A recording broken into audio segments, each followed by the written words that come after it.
A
very warm welcome to one and all present here. We'll be starting with today's workshop in 4 more minutes. Thank you for joining.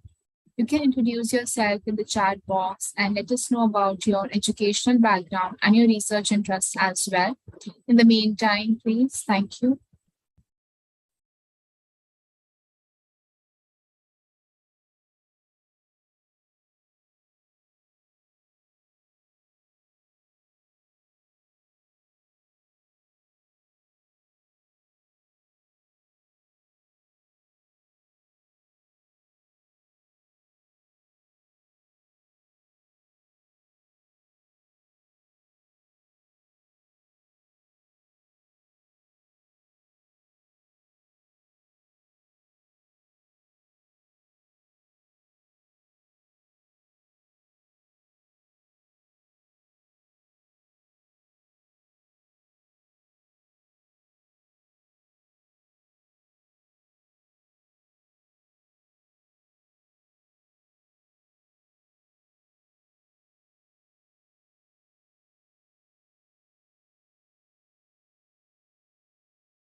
All right. So, a very warm good morning, good afternoon, or good evening in whichever part of the world you are.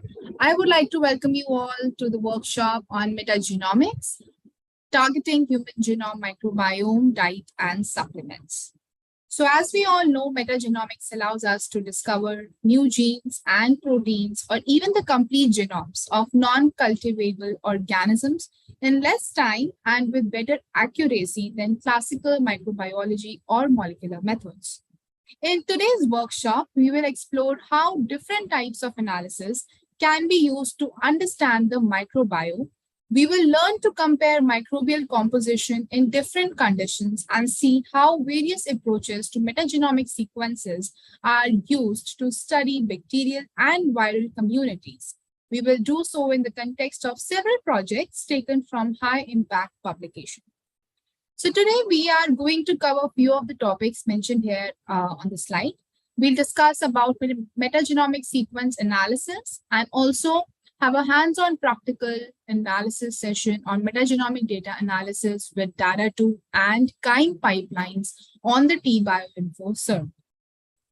We will also explore some example projects on the T-Bioinfo server, which includes role of high-fat diet on obesity, effect of non-antibiotics and Rett syndrome, and also effect of dietary fiber intake on microbiome. So before we begin with today's webinar, I'd like to introduce us for those who have just joined us for the very first time. We are a US-based bioinformatics company who is working with multiple academic and commercial collaborators to develop easy-to-use analytical tools, and our mission is to make bioinformatics more accessible. The Omixlogic training has been completed by over 24,000 participants from 187 countries and over 300 workshops. And due to this fast growth, our team is working with local and regional coordinators that are helping refine the local program logistics and leverage our online training resources, adapting them to the needs of students and researchers around the world.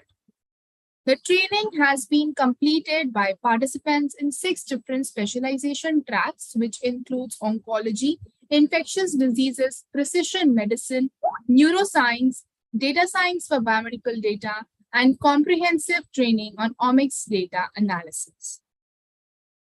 So how do Omixlogic resources help advance bioinformatics teaching? Omixlogic is a portal for practical and theoretical learning of bioinformatics. It is composed of courses designed to take you through the theoretical knowledge. Omixlogic takes a combination of training modules, data science tools, curated project datasets, and interactive sessions with mentors to give a student a clear path up the Bloom's taxonomy pyramid. And no matter what the user's initial experience is, with bioinformatics, Omixlogic is a useful tool for gaining a baseline knowledge of the theory behind bioinformatics and also learn about analysis of large data sets, get an introduction to basic coding languages like R and Python for biomedical data analysis, and beginning a data analysis project altogether. The registrants of the workshop will get the access to the Omixlogic courses, which includes the courses on bioinformatics, precision medicine, multi-omics, which includes genomics, transcriptomics, metagenomics, and epigenomics as well. Also data science that includes bioinformatics using R and Python. You will also get the access to example projects in different fields of the Omix data type that I just mentioned, which you could learn from and replicate your research work. The users will be given directions to access the T-Bioinfo platform for bioinformatics processing and analysis of transcriptomics data. The platform includes demo pipelines as well as data management and analysis cloud infrastructure to run bioinformatics pipelines. Different stages of analysis are performed in different sections of this multi-omics platform. So first of all, let's begin by signing up on the Omixlogic Learn portal. Please make sure that you have a complete profile once you have successfully signed in. A complete profile will have a profile image, full name with appropriate capitalization, link to your social media handles, which could include Facebook, LinkedIn, Instagram, Orchid, and Twitter, and a brief bio about yourself that will consist of educational background and research interest. The mentors can view your progress under the activity tab that is there in your profile. The courses that you currently are completing will appear under the courses tab. And finally, the completion of your course, the certificates will appear under the certificates tab. So that was a simple introduction about us and who we are, and also how you have to get started by signing up on the Omixlogic Learn portal. I'll be resharing my screen now, and I'll just quickly give you all a demonstration of how you have to get your free account on the Omixlogic Learn portal so that you can learn about the resources available and leverage from them. So those who already have their accounts on the portal, please put a 1 or yes maybe in the chat so that we know that you are good to get started with today's session. And those who are new, I'll just share the link in the chat box. Please make sure that you sign up. Today, we are going to practice some of the pipelines, as I mentioned in the beginning of the workshop itself. And to practice these pipelines, you have to get the access to the metagenomics coursework and also some of the example projects. So for the workshop, we have unstarred few of our lessons of the practical hands-on analysis that will give you a guideline to run the pipelines for data do and kind to. And also some of the R lessons have been unstarred for the workshop attendees so that you can practice some of the R scripts along with the mentor today in the session itself. And after the workshop, you can take up the starter subscription that will help you complete your code block and run the analysis and get the full access of the material. So now let me quickly give you a demonstration of how you can sign up on the Omixlogic Learn portal. The link is there in the chat box. I'll just simply click on the login button on the extreme right side. Now I can log in via any of my social media accounts or create an account for myself. I'll be opting the Google option where I'll be using one of my Google accounts to sign up on the Omixlogic Learn portal. So it will take a while. Meanwhile, you can also sign up so that you are all set to practice the code block and run the pipeline with the mentor today in the session. I'll be just taking a few minutes before I pass on the session to Dr. Raghav to take the session ahead. So you can click on any of your Google accounts and get started. I'm awaiting the responses in the chat box. If you have signed up, please put a 1 or yes in the chat so that I know that we are all set to begin. And after you have successfully signed up on the Omixlogic Learn portal, please make sure that you have a complete profile. A complete profile is a portrayal of all your achievements, which includes the courses you have completed, the projects you have submitted, the programs you have completed. So it will help you in your recruitment process. All right, so that was it that I wanted to discuss about. And now I'll just pass on the session to Dr. Raghav to get us started with today's workshop. Over to you, Dr. Raghav. Thank you, Sonalika. Let me find ways to share my screen. And until then, you can confirm I'm audible and my screen is visible. So you are audible to us. It's not. Yeah, and we can see your screen now. Thank you. Okay, perfect. So hello, everybody. So welcome to this free webinar on metagenomics, human gut microbiome, and diet and supplements.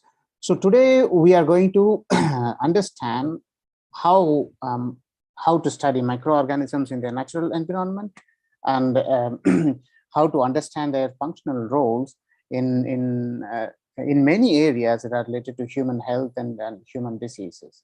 Right. So we will also discuss, we will focus specifically on the bioinformatics data analysis of the metagenomics data, and we will focus also, or we will discuss on how to perform this analysis in a completely code-free environment and also in predominantly R and Python, leveraging some of the tools that R or Python's functions, inbuilt functions and libraries provide us with. So until then, let's quickly, until you sign up, let's quickly get a head count of how many of you are aware of how to run at least 4 or 5 lines of code in R or Python. So if you know R, just type R, and if you know Python, just type Python. If you have introduction or exposure to both the methods, just type R and P or R and Python. Okay, can I get some responses here? I'm monitoring your chat, so if you have any questions until then, just quickly respond to us. And as Sonalika mentioned, we will be leveraging some of the shareable collaboratory notebook from Google Collab. So if you have Google account, it's good idea to sign into the Google account and keep it signed in Chrome or any other browser of your choice. So just let me know if you have exposure to R and Python, or none of them. So that's okay. It's okay. That's why we are going to discuss how to perform this analysis in a code-free environment also. Thank you. Thank you. I can see some of the responses. Thank you. Excellent. It is not a requirement to do this because we are providing you with some of the codes, but it's an added advantage if you know some of them. And I will show you what the advantages are, and I will also show you how to perform this analysis without any introduction to R and Python itself. So let's move forward and discuss from the theoretical and understanding point of view how metagenomics are going to help us understand our diseases and our human health in general. So in this webinar in general, you will also learn about some of the upcoming metagenomics program, and that will be starting soon. And these online programs are actually designed to be equally rewarding to both students and faculties and experienced researchers. And it is especially suited for those who love project-based learning on a flexible schedule.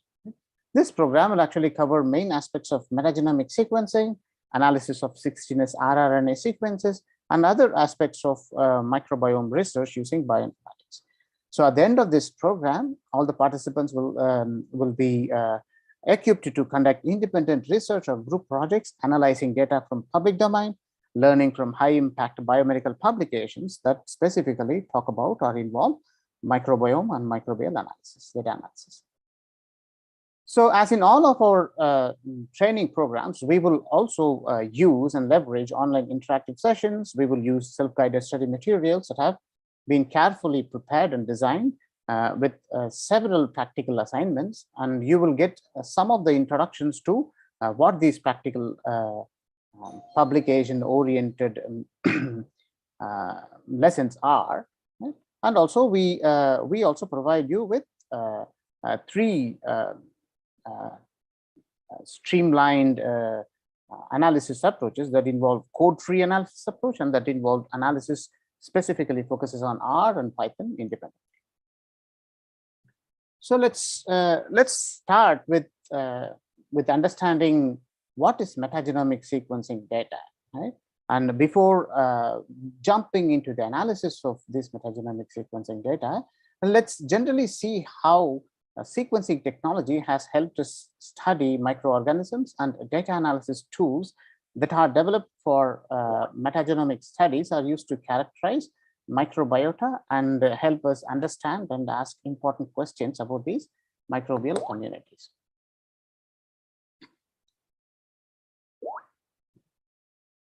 So since the discovery of microscope, humans have been learning about microorganisms that surround us at the resolution surround us, right? As the resolution of understanding these microscopes improve, more and more representatives of the unseen world have been discovered. The scale of this resolution can reveal details of up to 1 micrometer, which is a typical size of a bacteria. Today, these microscopes are tremendously powerful, and that helps us see smaller and smaller elements that reveal how the world of microorganisms function on every imaginable surface and is actively interacting with each other. So in this picture, you can see super high resolution achieved using helium ion technology. that shows the processes of bacteriophages that are in green, which attack the bacteria which are in blue. So the connection generally between the diseases and microorganisms has been established since 1800s. So it is, and already towards the end of the 19th century, laboratory methods for growing these microbes or microorganisms in lab culture were developed. And this helps us in characterizing them with staining and with other methods. The studies that provide us, these studies provide us with important information about the function of the bacteria in isolation. But however, it was soon realized and it was soon understood that most of the microorganisms live in complex communities. And today we know that these microorganisms or the microbiota that make up the human microbiome are not just a bunch of unicellular organisms living alongside each other, but they are highly regulated, highly structured, and functionally organized communities that attach to the surfaces and and exist in collaborations with the with our human gut, with our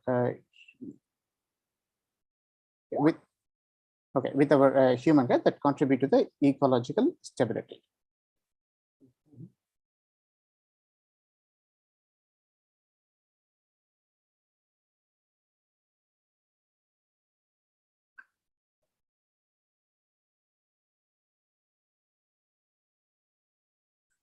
So the stability of these microorganisms is fascinating, as many of us probably know that from trying to battle some common skin conditions like eczema, dry skin, or acne, right? These communities that form distinct groups of these microorganisms are interconnected and are determined to and exist in symbiosis or dysbiosis with our skin. So the bacteria within a biofilm can actually communicate with each other by producing and detecting and responding to small molecules, which are named as signal molecules, in a process called quorum sensing. Or this can actually benefit the host colonization. This can actually help the biofilm formation. This can actually help in maintaining a defense against competitors, in defense against our adaptation to changes in the environment that can increase in the stress to our skin or to any condition that these microbiota offer us help.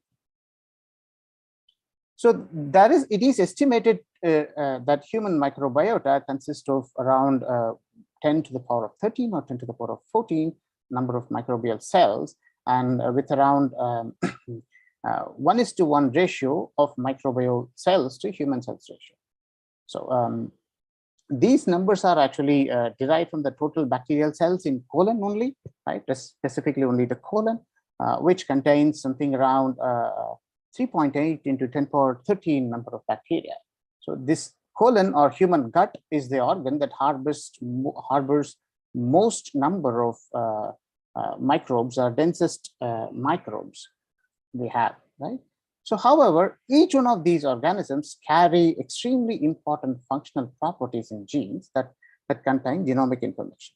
These properties and the information or genomic information about these microorganisms have been of growing interest to the scientific community.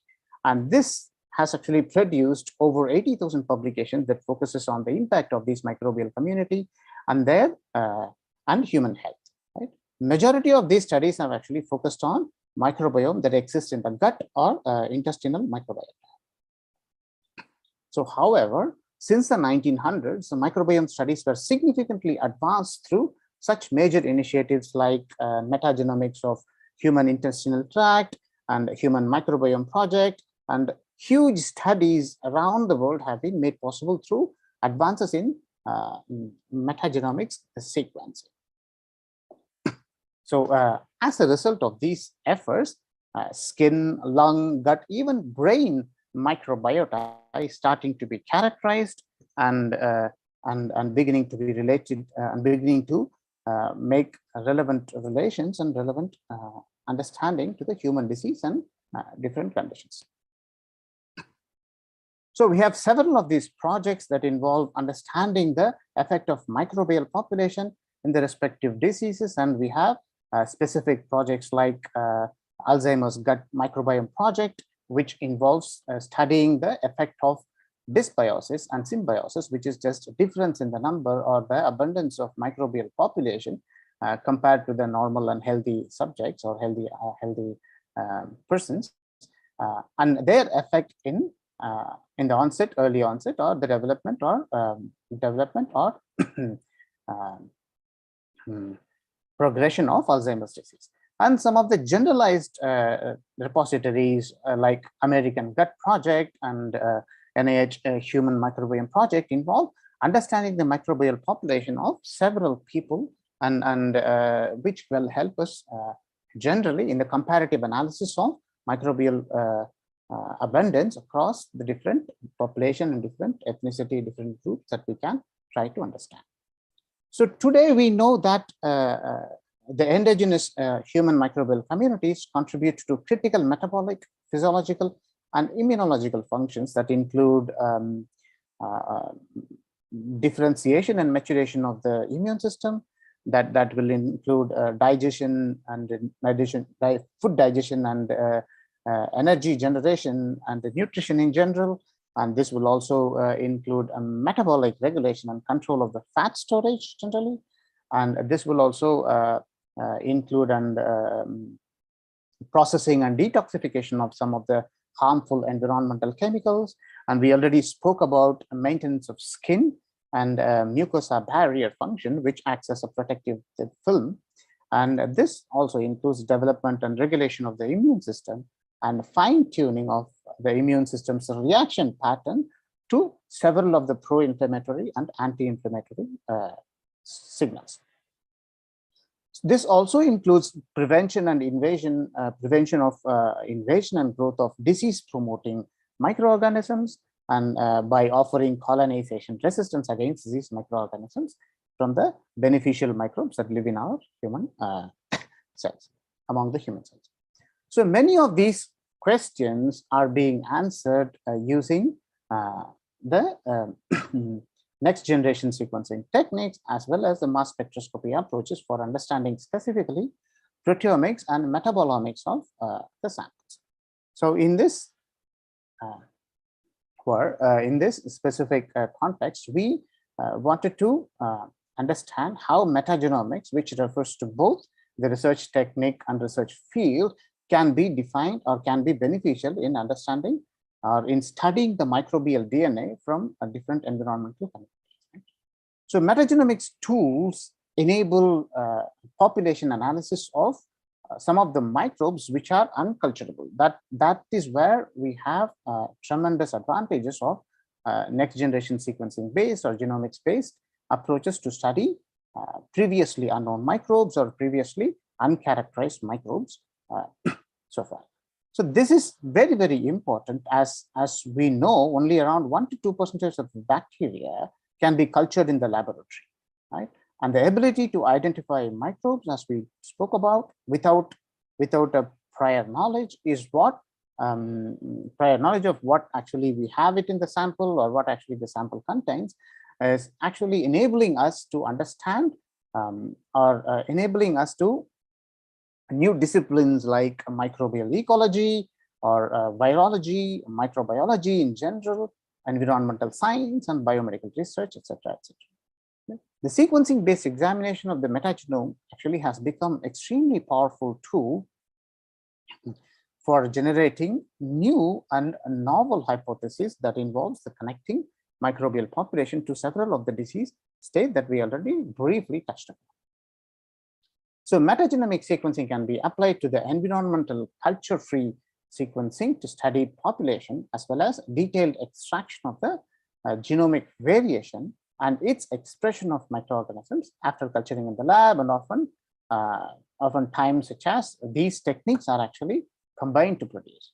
So in a culture-free environment, we actually try to focus on the specific genomic portions of these microbial counterparts or bacteria or virus that we will discuss shortly. So we actually use technologies that describe understanding the human microbiome mainly using next generation sequencing technologies like shotgun metagenomics or 16S amplicon metagenomics, or that also can be extended to understand meta-transcriptomics. So the main difference between shotgun metagenomics and 16S amplicon metagenomics is based on what is being amplified and what is being produced in amplification to study as the marker genes. For example, in the 16S amplicon metagenomics, we amplify, or we try to sequence conserved marker regions or the whole conserved gene of the 16S ribosomal RNA gene that is present in all the bacteria and all the organisms and so forth. And for example, in the meta-transcriptomics and shotgun metagenomics, we try to understand the genomics or transcriptomics of all the the whole genomics or the whole genome or whole transcriptome of the microbial organisms, which will help us understand the functional annotation or functional understanding of these microbial population. So while 16S amplicon or 16S rRNA amplicon sequencing will help us understand or estimate the abundance levels of these microbial population for different samples, or samples under different phenotypical conditions, or samples under different disease state compared to the healthy state. The metagenomics or metatranscriptomics will actually enable us to understand the functional aspects of these bacterial population by relating that to the metabolomics. We can also understand their efforts in regulating or in using some of the metaboloids as a signal molecules, or some of the beneficial metabolites that will help us counter or help us maintain the symbiosis in our healthy state. So focusing on 16S metagenomic sequencing, it is a technique, or it is a rather recently developed technique that is widely used to study microbiome directly in its environment. So such sequencing focuses on either 16S ribosomal RNA or 18S ribosomal RNA that has to be amplified using PCR techniques. And these gene sequences, 16S RNA sequences, contains hypervariable regions that will actually provide species-specific signature, which is extremely useful, or which is used to identify these bacterial taxa, depending upon owing to their differences in different species and different classes and different genes. So how are these actually achieved? These are achieved actually by grouping these sequences into operational taxonomical unit, which is defined as closely related individuals or sequences that arise or that are part of closely related individuals. So the similarity or the identity level of these sequence relatedness will actually help us understand or help us characterize these microbial population into individual taxonomic unit, which may contain predominantly one species of microbe or some closely related species of microbe that share extremely identical 16S rRNA sequences in the hypervariable regions. So we use clustering algorithms that can actually use hierarchical clustering and other clustering methods to combine these OTUs together, so that we can address these bacteria in terms of their taxonomic units, not in terms of their species, and rather another layer of identifying which species or which taxonomic ranks relate to these taxonomic units actually come from taking these sequences that are from separate OTUs and trying to identify their respective taxonomic information for the domains of bacteria, archaea, eukaryote, etc., etc. So this is obtained from this Silva database, which is a ribosomal database that primarily contains 16S rRNA or 18S rRNA for different phylogenies that includes prokarya and eukarya and archaea that we talked about.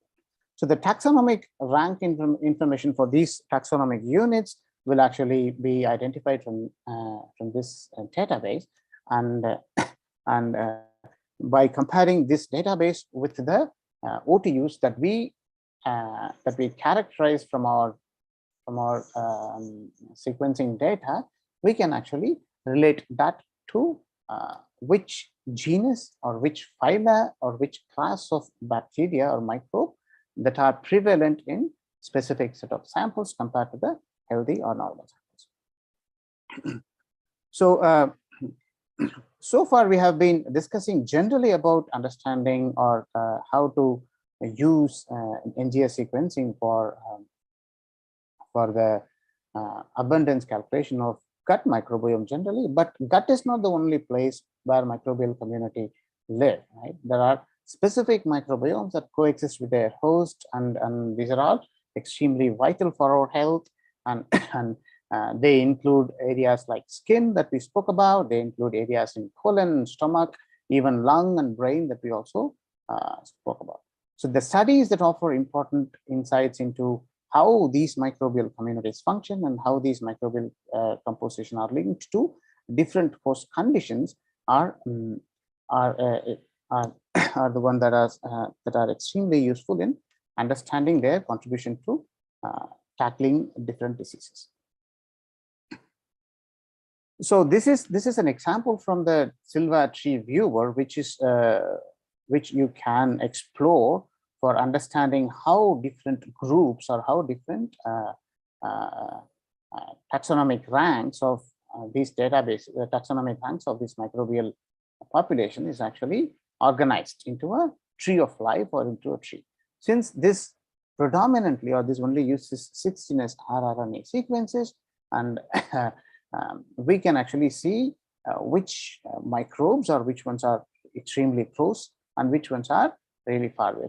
This is just for demonstration purposes. If you are interested in checking these tree of life or Silva tree viewer, please go to the Silva database and you can get access to this database. And so far we have been discussing only one part of the microbial population that's predominantly about bacteria, but virome is also another part of microbiome which is very important to us, right? Which constitutes all of the organisms that inhabit us. That includes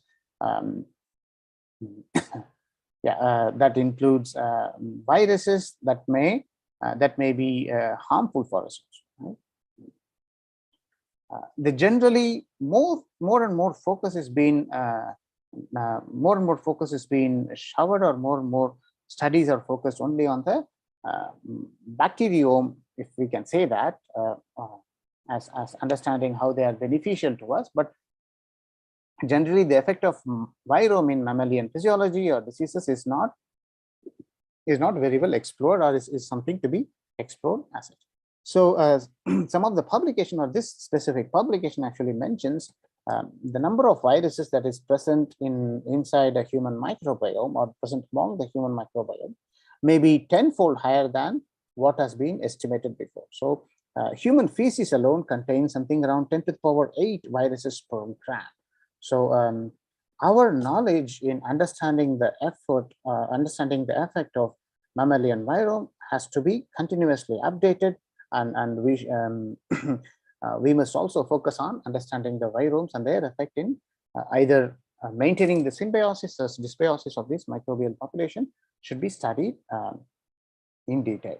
So this is some examples of how different viruses are and their prevalence and their abundances are actually seen in the human. I think this is from the gut sample.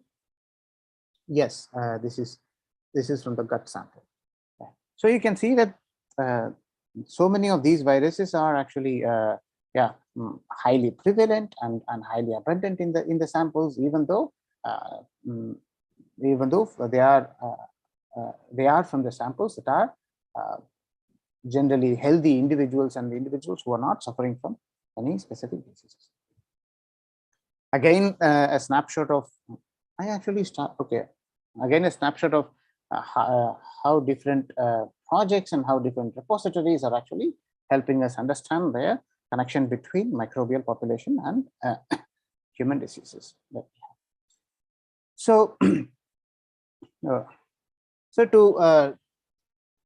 more understand, to more discuss about their effect actually in the early development of our developmental stage or humans, species in general, we actually encounter our initial gut microbiota in extremely early life, right? Most of the studies actually for at least understanding human microbiota focuses on the studies and on the colonization that is produced after birth and during the development of the diseases. But some of the studies have led to the hypothesis that the colonization actually begins in the uterus, and this actually provides evidences from evidences as a supplementary information from placental microbiome in healthy pregnancies, and also by comparing it with the microbiome of unfortunate unhealthy childs or childs with some developmental disorders, we can understand the effect of, or this one specific study actually tried to understand the effect of microbial population from the placental samples and their involvement in the developmental stages of the babies or human infants. I mean, although there is a question, hello, can we do Virum analysis from shotgun metagenomic sequencing data? Unfortunately, I don't think that is going to be possible, Mirunalini, because 16S rRNA is for most of the virus that is not part of their sequences. For understanding virome analysis, we have to do a full metagenomics or there is no point in using metatranscriptomics, but metagenomic sequencing, because most of the viruses will actually that infect human hosts or any other organisms will hijack the host's cellular machinery for their protein production. So I don't think they are going to carry these rRNA sequences in their genome. So shotgun metagenomic sequencing will be helpful, but not amplicon sequencing is going to be helpful. Yes, shotgun metagenomics or metatranscriptomics is going to be useful. Yes, I misunderstood your question. Sorry. So from this specific study in search, the authors actually concluded that there is actually insufficient evidence until date to support the in utero colonization hypothesis, and because the studies actually lacked appropriate controls that is devoid of contamination or that is devoid of confounding factors, right? But more and more studies are actually trying to understand the development or early development of microbiome in human infants from the 0 to 3 years, and how they are related to, for example, onset of different diseases, or how they are actually related to allergy, development of allergy in human child, and etc. etc. You can find lots and lots of helpful publications in this general. So in adult microbiome, generally we know this from several of the publications that and also in the human microbiome project, the effort is to relate or to define or to understand, rather, let's say, what constitutes a healthy symbiotic microbial abundance with respect to healthy individuals in terms of good body mass index and a good exercise frequency and good lifestyle and good dietary habits and etc. etc. So this balanced microbiota population, which is called as symbiosis or biosis, on a healthy individual with unintentionally or with good exercise frequency, or how they are defined in this human microbiome project, will be compared to unbalanced microbiota, or rather which is defined or called as dysbiosis, as often seen in individual with the disease condition, individual with early onset of diabetes, obesity related chronic diseases, and etc. etc. And nowadays we will speak about that, but there is this gut brain axis which relates the microbial population to the early onset of neurological disorders like Parkinson's and Alzheimer's, and etc. etc. And there are also other studies which we know that relates to how, for example, in current scenario, how the effect of COVID-19 viruses infection can be different to different people based on their microbial population that harbor the alveoli cells. So we will speak about enterotypes, but generally there are bacterial populations that are beneficial to us, like Bacteroidetes. These are actually classes of bacteria, Bacteroides and Prevotella and Ruminococcus. And some of them are extremely beneficial to us, and some of them you will find they are actually not so beneficial to us.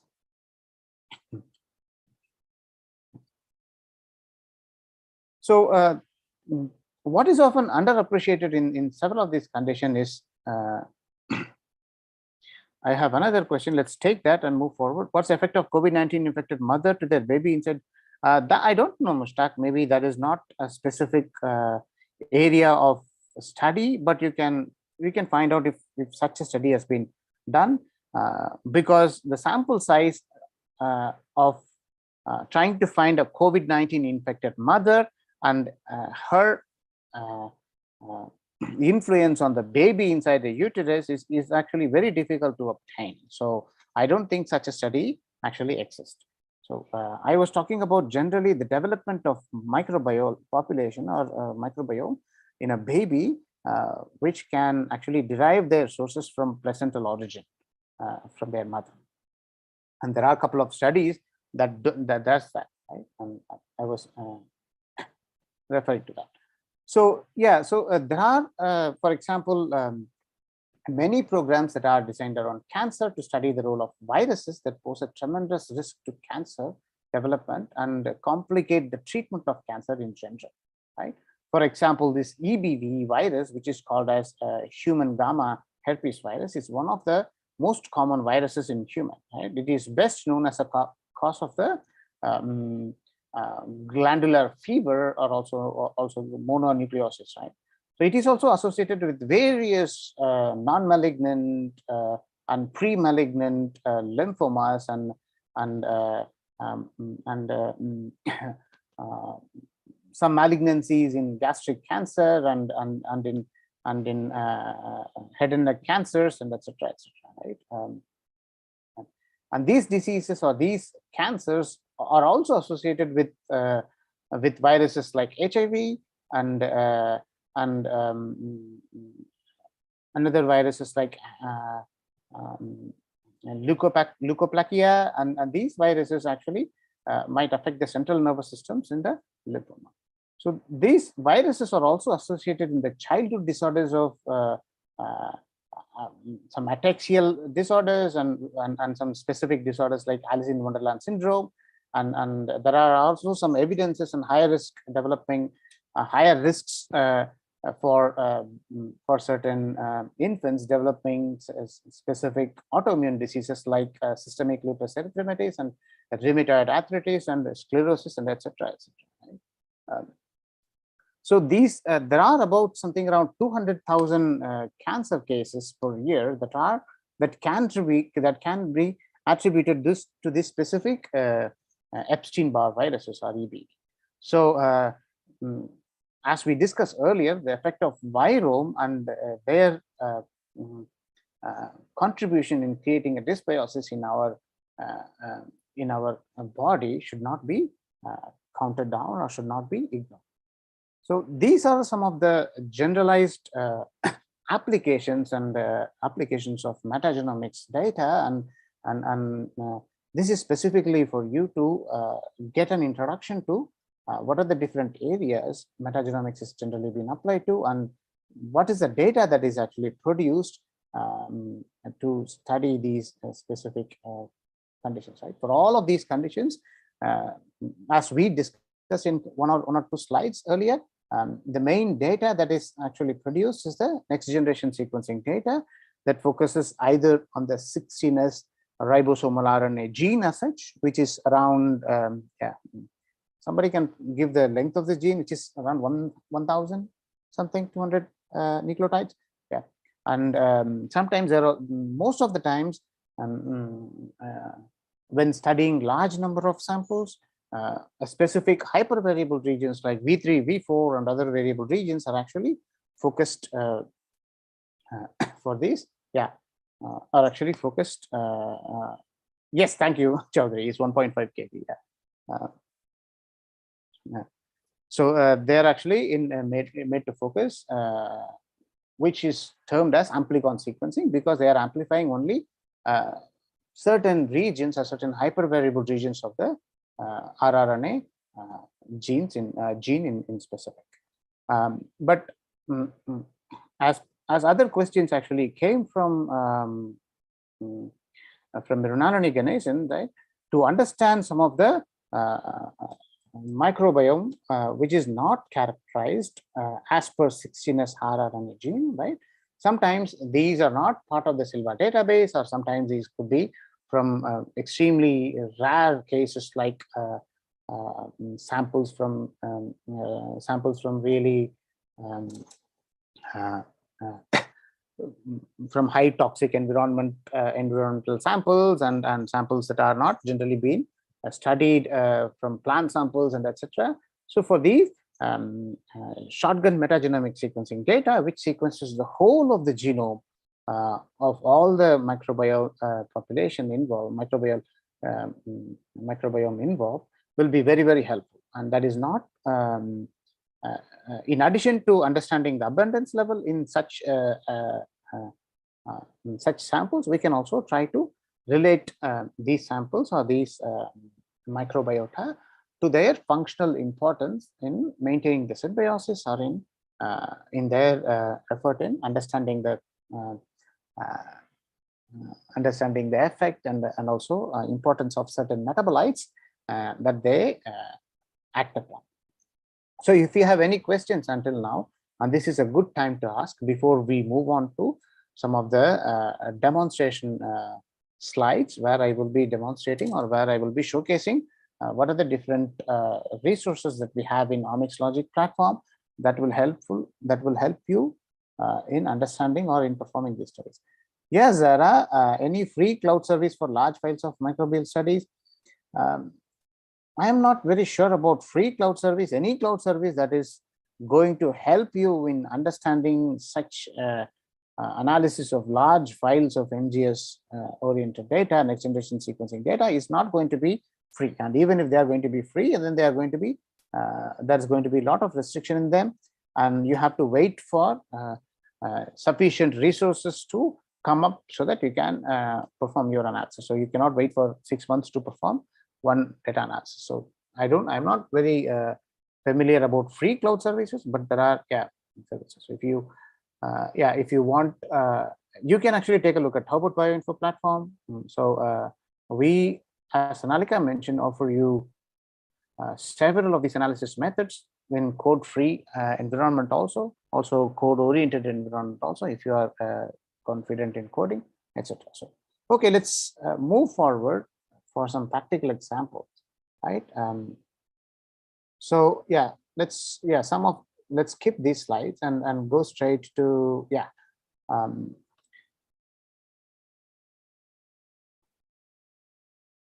that is okay. Chaudhary actually mentioned some of the. Let me find. I think there is a restriction in how you can interact. I'm not sure about these services, so you can explore. This is specific to Zara's question, that's how they actually mentioned. Okay, so now our first focus is on understanding the effect of non-antibiotics generally, right? And their relation to Rett syndrome. And what is their relation to Rett syndrome and what is Rett syndrome? We will discuss in couple of slides, and this is specifically to help you understand or to help you realize how the 16S metagenomics sequencing can be 16S metagenomic sequencing data analysis can be performed in a code-free environment, right? And which will give you maximum number of customization that you want to involve with your, or that we want to employ to your data. So let me stop sharing my presentation and start sharing my screen. I'll reshare again. Give me a couple of seconds. Where is this? Stop share. Oh, suddenly it's. So let me know when you can see my screen, because I've started sharing. It's working on sharing this.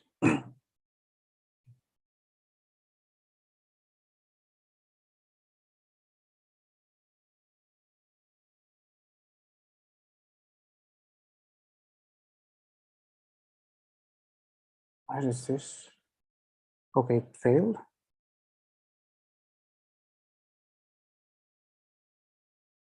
Can you see my screen? I have opened up project 19 on Omixlogic platform, which has, yeah, effect of non-antibiotics in Rett syndrome. Can somebody confirm that you can see my screen?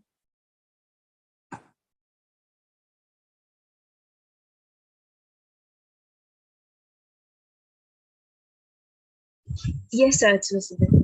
Thank you very much. Okay.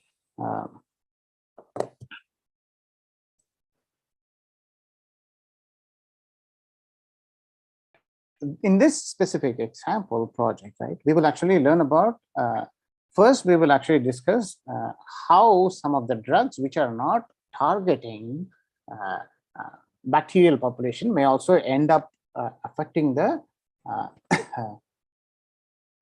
community in general, right? That is what we wanted to focus on in the first part of the lesson, right? The main understanding here, I will not go over everything, but where is this? I'm looking for, yeah. The main understanding is that we take several drugs for several different disorders and several different effects, right? And what this study actually does is it collected all the drugs, like 156 antibacterials, and then they were actually tested for their effectiveness in creating a dysbiosis or creating generally an imbalance in the bacterial population in colon specifically, right? And from stomach to colon, right? From different areas. So that is what they found. So that is what they did. So what did they find? So they found out of several different antibacterials. How do they term this as antibacterial? These are untargeted, non-targeted antibacterial. They are not antibiotics. Antibiotic will actually kill most of the bacterial population. These are all drugs that we take for our well-being, but and these materials somehow end up being detrimental to most of the bacterial species that reside in our microbial communities and environment. So they found out that 78% were actually active at least against at least one species. So which is really not very good sign. So what it actually tells and gives us is several of the drugs that we take will end up affecting the microbial population that we have in our gut. So it is common to experience digestion related syndrome after several. I don't know whether a publication exists or not, but it's a general experimental evidence that if you take a lot of painkillers, you are expected to develop a lot of digestion related problems, and this could be or could not be related to microbial depletion or dysbiosis in microbial. I don't know whether such study exists or not. That will be an interesting thing to look for. So this in establishment to this, we also have, for example, they also have found out generally what are the good bacterial types that help us in maintaining the symbiosis and maintaining the human health, right? These butyrate producers, propionate producers, and bacteria that are specific to these producers, and this publication gives us a long list of these members. They are very helpful in understanding or helpful in aiding digestion and helpful in maintaining the symbiosis of our human gut and digestive tract. And there is also enterotype clusters of bacteria, which is known and known to be very beneficial and are very stable. And yeah, there are several studies that specifically mention Bacteroidetes, Prevotella that we spoke about, and they are very helpful for us in maintaining the symbiosis. And they are also part of some of the probiotic supplements that you will take in terms of requirement. So this study establishes and also provides us some list of bacterial population that are key to maintaining symbiosis in our healthy body. So let's go back, and what is its condition? What is its relation to something like Rett syndrome, right? Right. Rett syndrome is actually a developmental disorder that focuses on brain or neurodevelopmental disorder, right? It is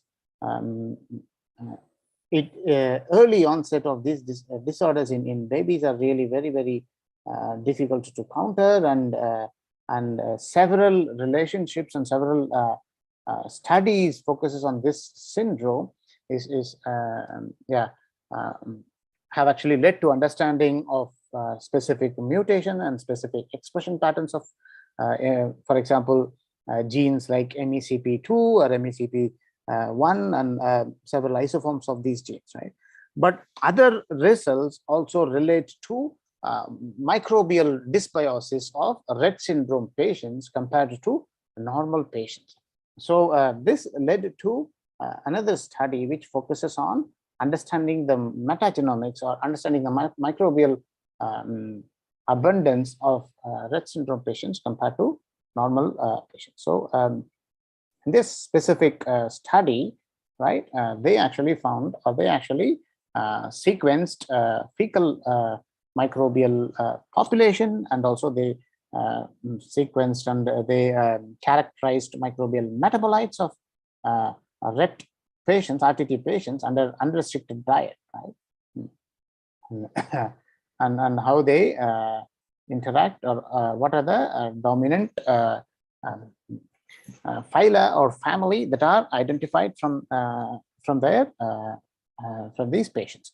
So by trying to link these two and understand which group of bacteria or which phyla of bacteria are and whose abundance levels are actually related to to creating dysbiosis in Rett syndrome patients, we can actually try to see if we can relate this finding with the earlier finding, which generally gives us a list of bacteria that are beneficial to us, and how the abundance levels of these beneficial bacteria vary in these Rett syndrome patients, etc., etc. So these relationships and these comparisons and contrasting can be made by obtaining the data from these specific publication. And there are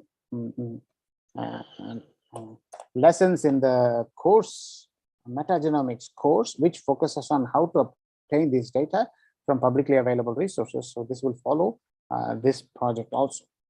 So let's go back and see what can be done. So there are two analysis that we can actually perform based on the 16S rRNA Amplicon sequencing data here. One is DARA2 pipeline, or generally which is referred to as DARA2, right? And okay, here also we have steps to download this data set from the bio project. That's fine. So in this guidelines to running the pipeline, we go through several of the steps that is involved in setting up this pipeline in Taubot Bioinfo platform. We will quickly go through Taubot Bioinfo platform also while giving you access for this. If you have access to this platform, and if you can sign into this platform, if you have credentials to get into this platform, please open up server.t bioinfo. Let me give that link. And yeah, if you go here, and then you can find a login option here, and log into your to your profile. And irrespective of whether you have paid access or not, you should be able to access the demo pipelines, what we call as pipelines that will help you, or experimental setup that will help you or give you an experience of setting up such analysis pipeline in the server, and access all the output files that we provide you for free, so that you can understand what you will get when trying to run a pipeline like this. So let's go back to the focus on the data to pipeline. Where were we? Yes, here. So we need specifically three types of data, and what are the data that we need, and where can you access the data is actually focused on here. So the project that is associated with this Rett syndrome paper is actually given in this specific link, and this actually shows what to download, how to find the raw FASTQ files, right, from the SRA database of NIH, and how to find relevant information. We don't only need the FASTQ files, but we also need some relevant characteristics and information that we need to input in the pipeline for the analysis. And we can actually focus on how to prepare three files that is absolutely necessary to run this metagenomics pipeline analysis. One, the input FASTQ files, right? That is given as a list of accession IDs that our server is capable of downloading straight away from the NCBI. And if you are running it independently in your computer, you have to download these GBs and GBs of FASTQ files and then try to run it in your computer or in another environment. That is one. And the second is the metadata, which contains a list of characteristics of your samples.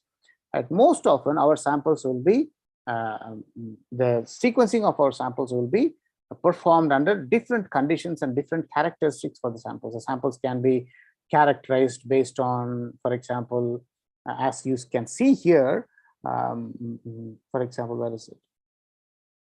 Based on different severity level of the disease, based on, they have all sorts of information which will not be useful in segregating the samples, but some of them, like based on a collection date, or based on if it is performed in different locations, and those will also be there.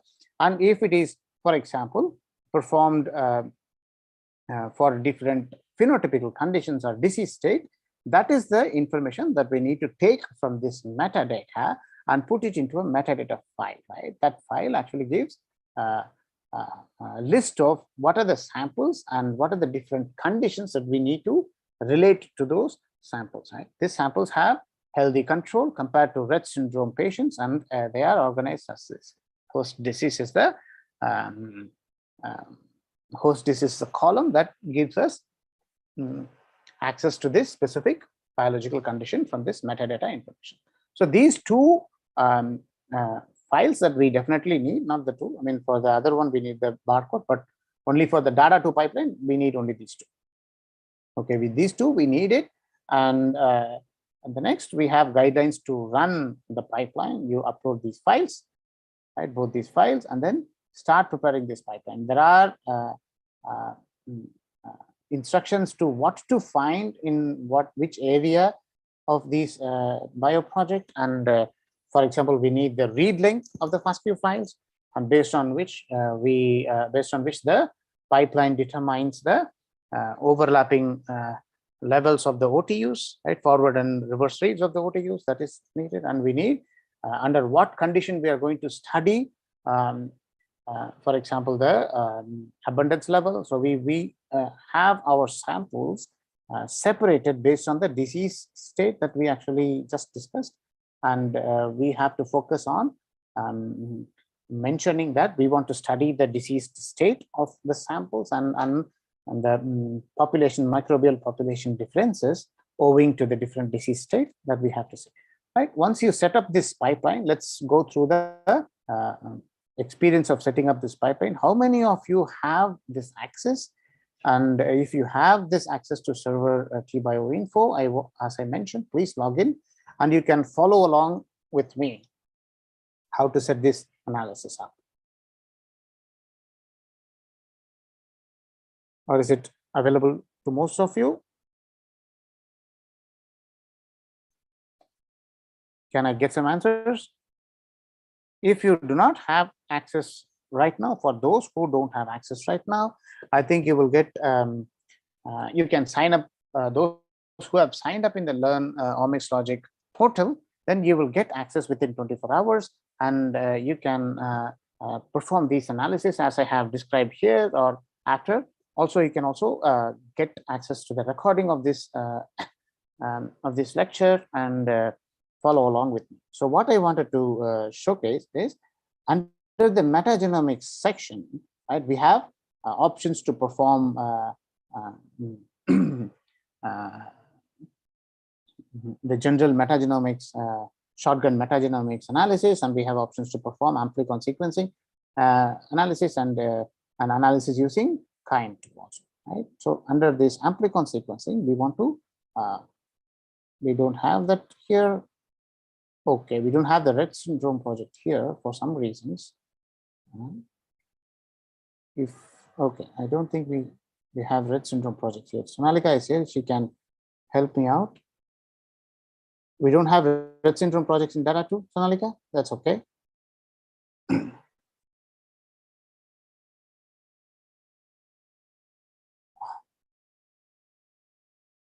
Okay, that's enough.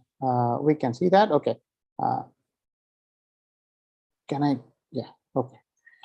I'm struggling with some of the floating meeting controls of the Zoom. Okay. So let's generally, irrespective of what data that we use, let's set up a data to pipeline.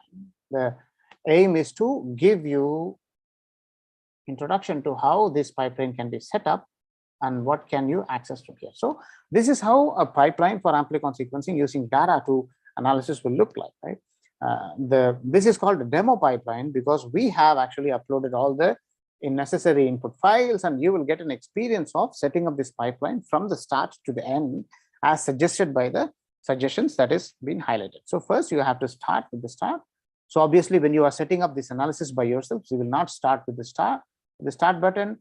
As explained in this lesson, you will go through a step-by-step procedure of selecting the parameters that define your input files, and you will upload the input files and prepare your input files or complete all the preliminary uploading and setting up of this input area before starting.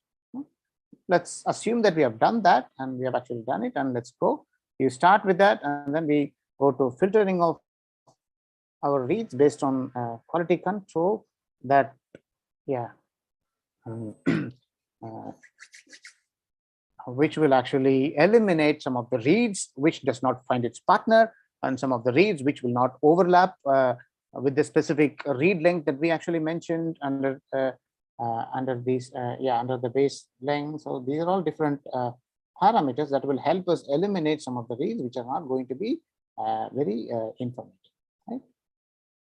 We go through several of these pipelines steps that will involve denoising, that will involve merging of the forward and reverse pair, and then once that is achieved, that will actually calculate the OTUs and cluster the OTUs and prepare them for calculating abundance level. So once the cluster is actually when the clustering is actually performed and the OTUs are actually defined, and then we have to remove chimeras, which are actually OTUs that contains more than one type of specific sequences.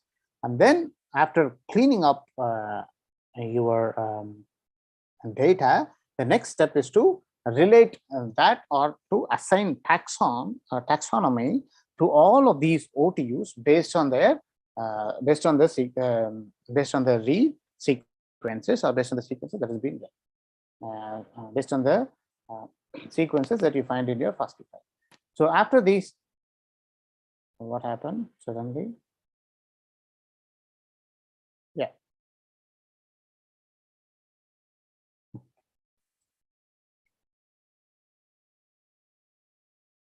Okay. I think it's not responding for me for some reasons. So we'll go over it one more time. It stopped responding for me suddenly.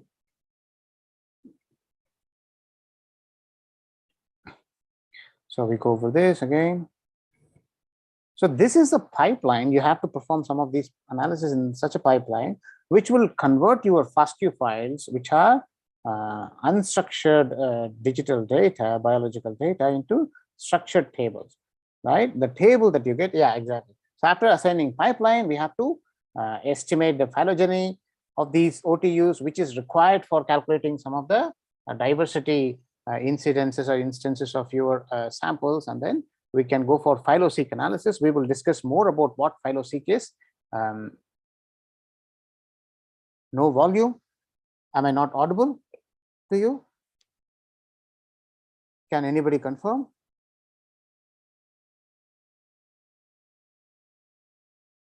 Geoma actually mentions there is no volume.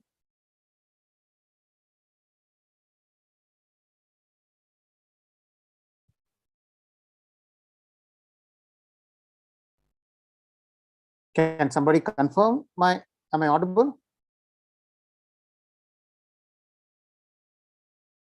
Yes, thank you very much for confirmation. Yeah, maybe Lijoma, you have to check your microphone or the settings. Okay, so then we have to perform, we can actually opt for data visualization,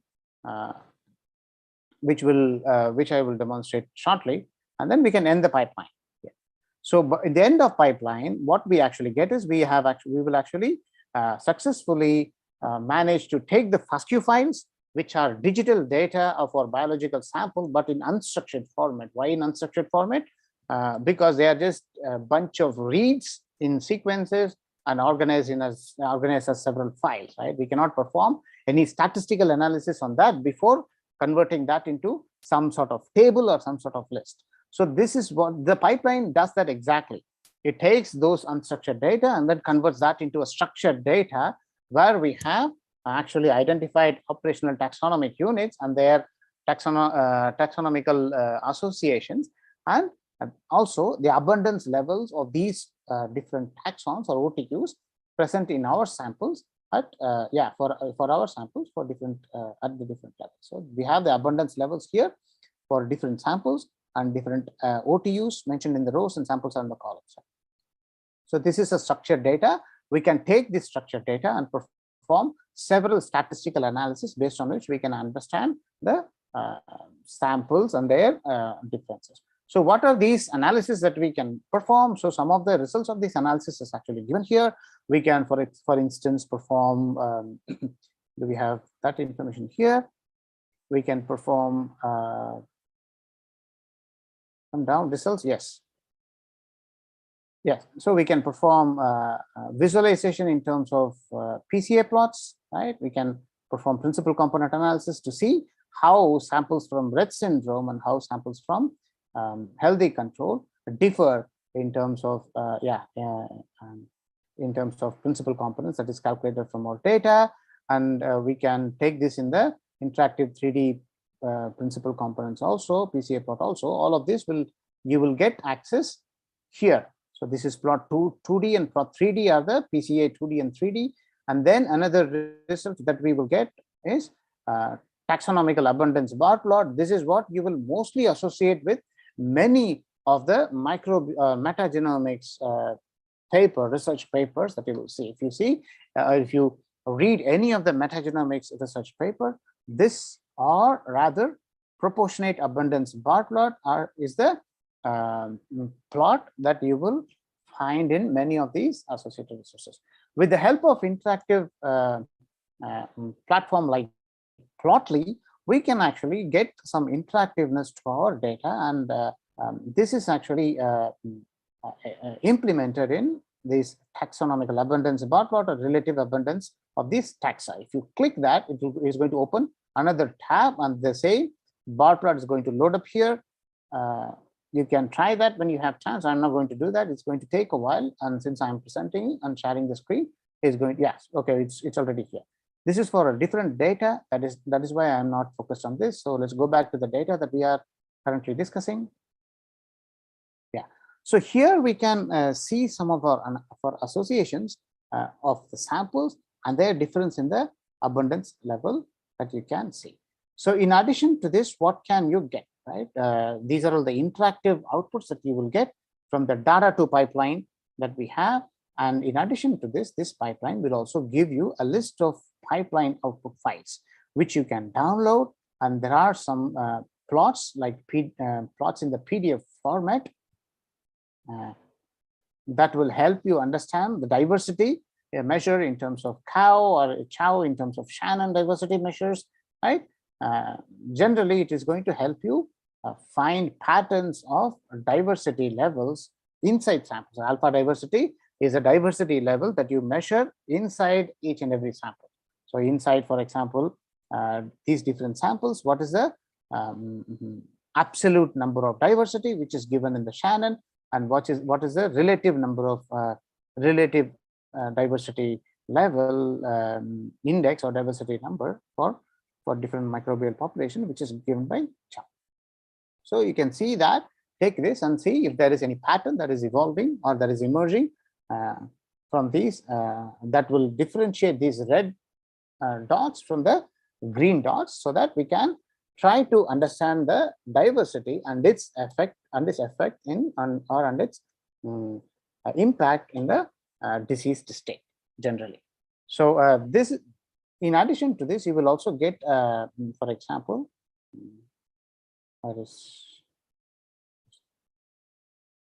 phylogeny plots, and you will also get other phylogenetic tree plots, and you will also get tabular information, abundance table, and taxonomy table, right? We will speak a little bit more about these tables that are part of these output files when we are going to discuss how to perform more, or how to take these output files and use it in an environment like R or Python to have a little bit more about this customization. So right now, with these interactiveness, we get defined customization of our data, right? We have interactiveness to our output files, and we have, some other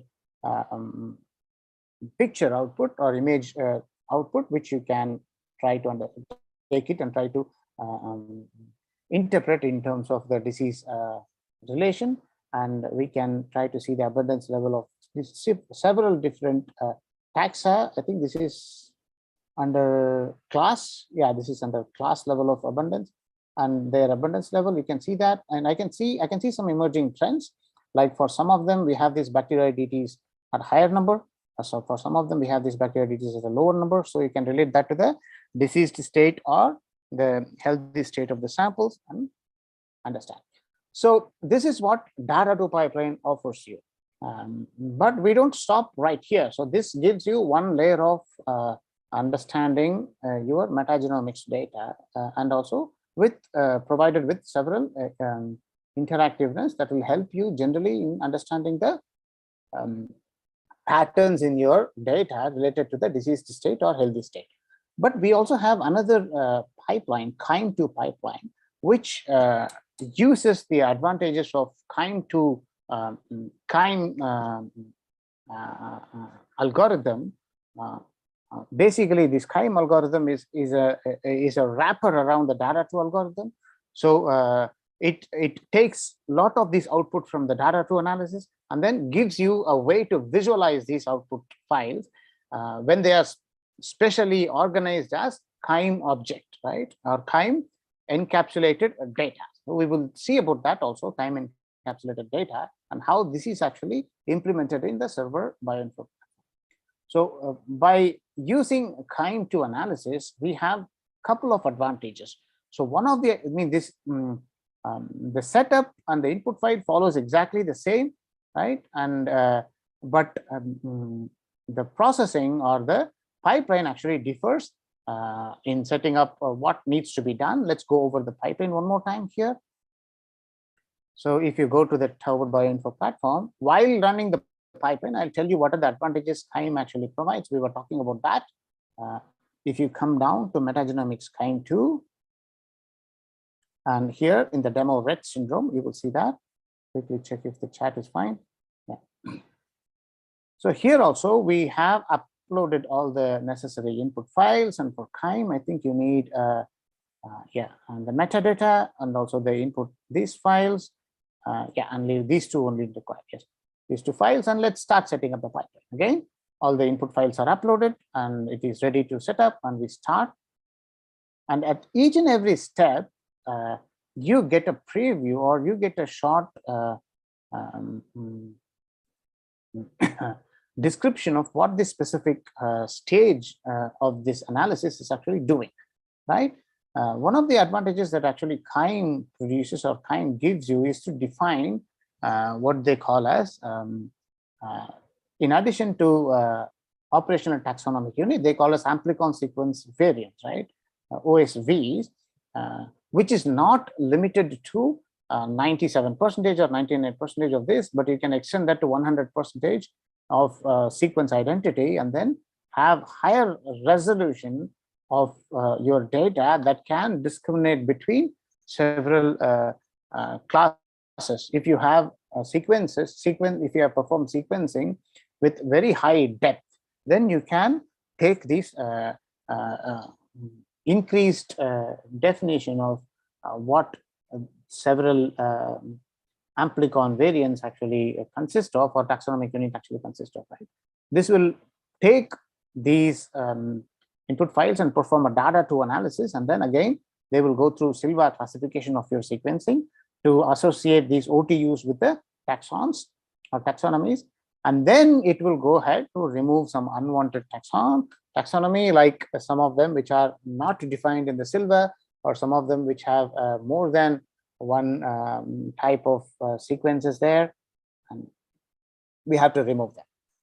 And then we can use we can perform some phylogeny.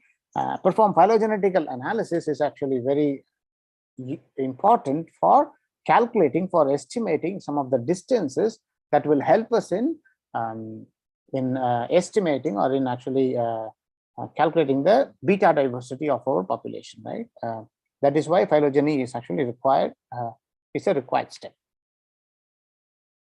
Then we can take some core metrics like the distance metrics, or like separation plots like principal component analysis, or NMDS plot or PCOA plot, which are some of the nonlinear methods. PCA is a linear methods, and nonlinear methods of trying to identify separation in your samples as described or as evidence from your data, based on either the diseased state compared to the healthy state, or based on, for example, some of the phenotypical characteristics.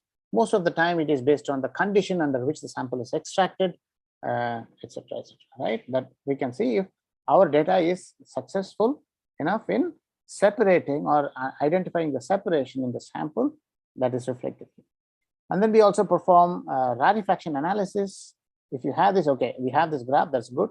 So the rarefaction analysis actually plots the number of OTUs that you get against the sequencing depth. So what we actually need is our data to attain a stable plateauing of in this graph. So which will actually give us an indication of whether or not we have sequenced our data with sufficient sequencing, right? Sequencing depth.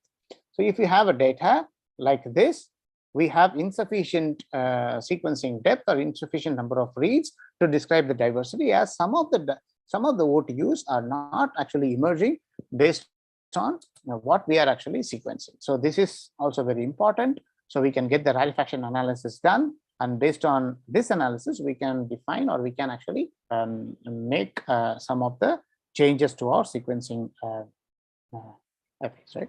And then we again calculate the alpha diversity visualization that we know. We spoke about this, and we get some information here. And beta diversity visualization is also performed. So okay, this is not the plot, but we will learn a little bit about beta diversity plots in the next session also. And then we opt for interactive visualization, which I will demonstrate now. And let's quickly end it. Some of the visualization options that we have to do.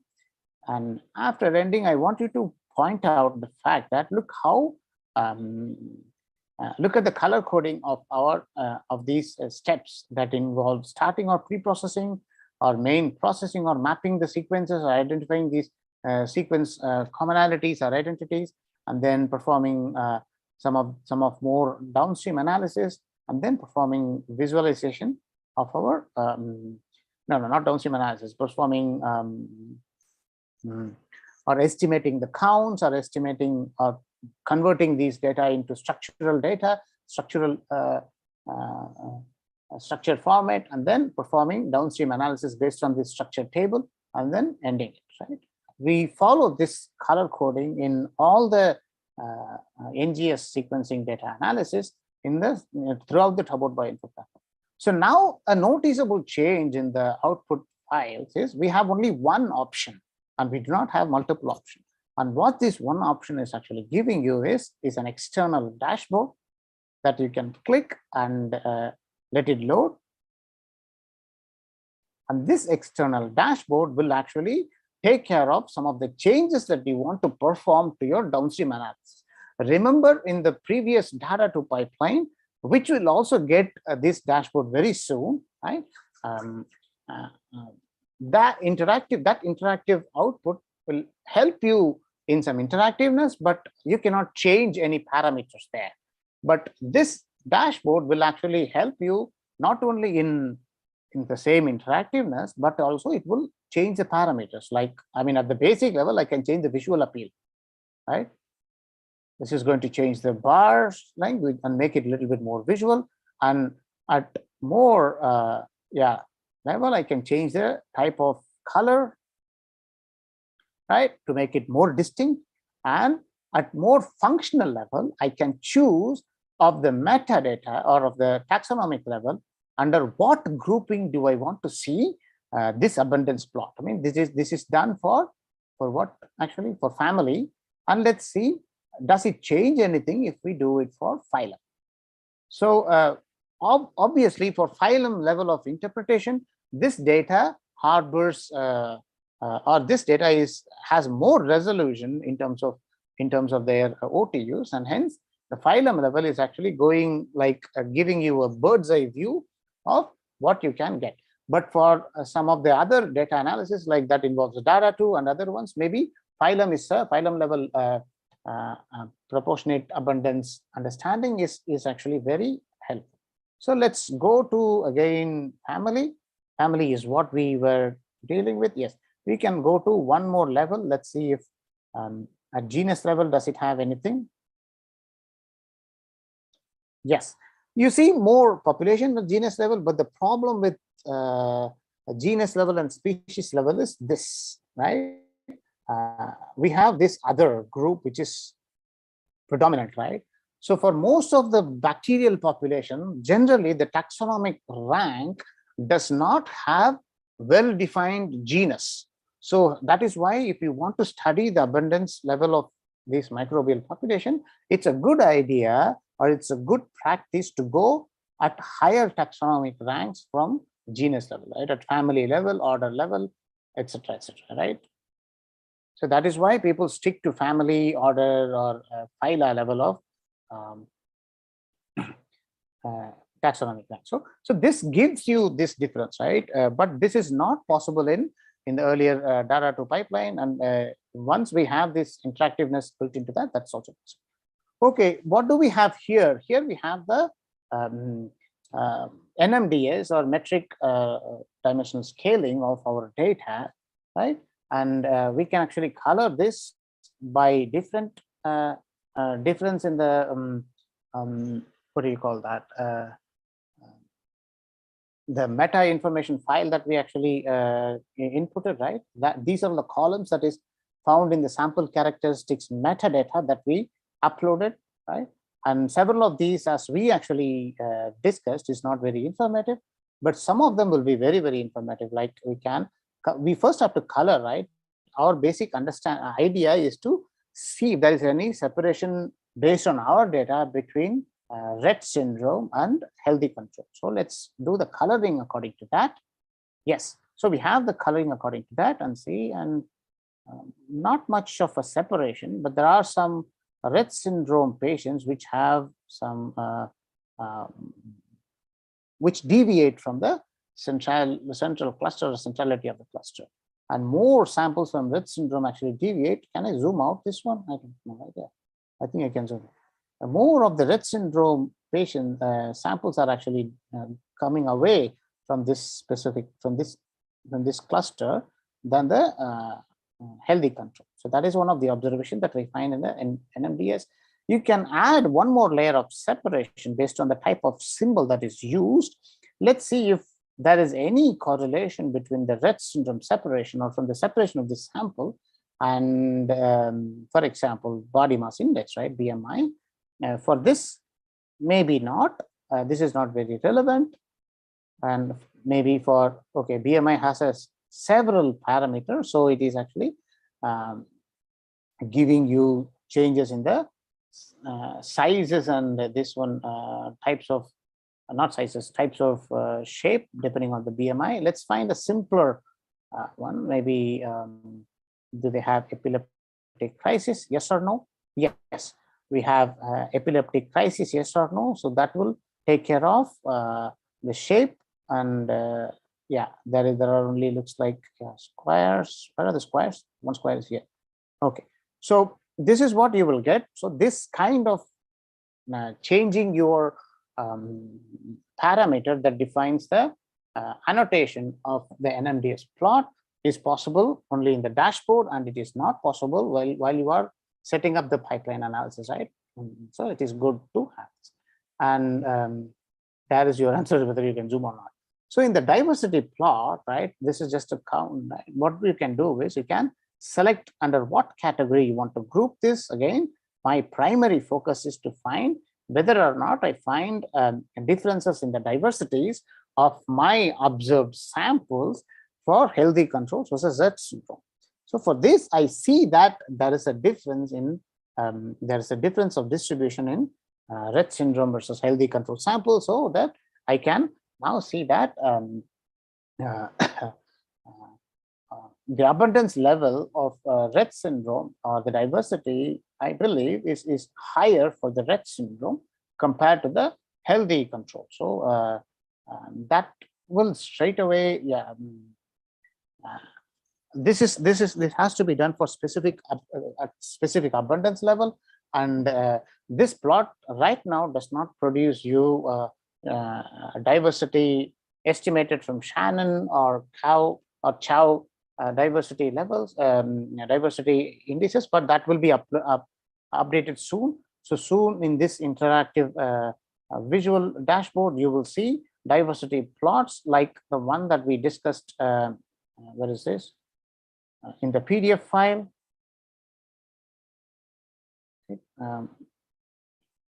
I discussed in the PDF file. Do we have it here? No. Yes. In the previous PDF file, which gives you alpha and Shannon and the Chow diversity, alpha diversity for different samples. Soon this will be populated with that, and then you can actually use that for this. But in addition to this time, what actually produces is, let's go back to the output. Right? In addition to interactive dashboard, it actually gives you all the KIME visualization and KIME analysis output. So one thing I forgot to tell you, let's load up the dashboard again. So the dashboard also gives you a table of, based on how you can download the data, right? This is a table that you also have access to this table from this output files, but you can download this table from this output files, and Yeah, and use, for example, download data, yeah, and use this table to your own code or your own downstream analysis that we will discuss now, and make some changes, like if you want to change the color or if you want to change some other part of the representation, you can do that. Okay? This is so this is how you can produce quality output files, or that will help you in interpreting the abundance level differences between this specific case, right, which deals with healthy control and Rett syndrome patients. So if you have, I was talking about KIME data, right? So these files will actually give you QEZV and QEZA files. So they are actually KIME objects. Right? These KIME objects can be loaded up into this KIME interface, KIME view interface, and you can drop these ones here. Where is this? Okay, I think I have downloaded several of them here, and let's take a look at one of them, like this, for example, this body site significance, which is this is beta diversity, unweighted fraction of body site significance, right? So this immediately will produce you the significance plot. Of course, this is not going to be as rich as what we have seen here, but this is a good start, right?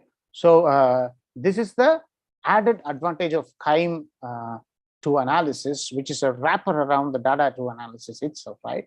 One, it actually enables you to get more resolution by defining very high threshold levels for OTUs and ASVs, right?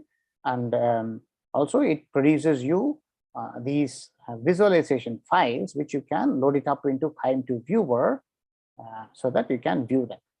These visualization files are nothing but zipped files. You can unzip this, right? QZV is simply open it with archive utility. So you can unzip this and then access how the data is actually arranged. For those who are more into getting the table out of this data, so you can go through this. This is the JSON files, and we have the tabular TSV file from this. So this is the TSV file. So we have done this download, and we have done this cleaning up of these files from QZV objects, and that is what you get access to in this table. In addition to this, this is what you will also get access to in some of the tables that you find here. Okay, so that is about how to perform metagenomics analysis in a completely code-free environment. Right? You can get high quality graphics and high quality, which will enable you to interpret your results to the complete level, and that will maybe help you in more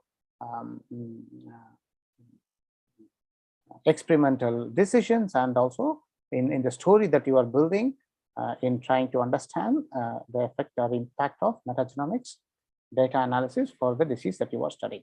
If you have any questions until now, and this is the time that you can ask questions until before we move on to how to perform this downstream analysis from some of the tables that you can download from these pipeline output files and load it up into an R environment, right? And etc. Right? That we can quickly discuss now. So if you have any questions until now, this is the time, and please type your questions in the chat box.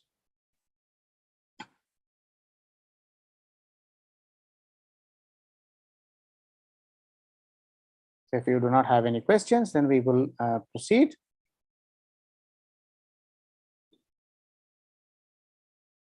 I will set up my sharing again.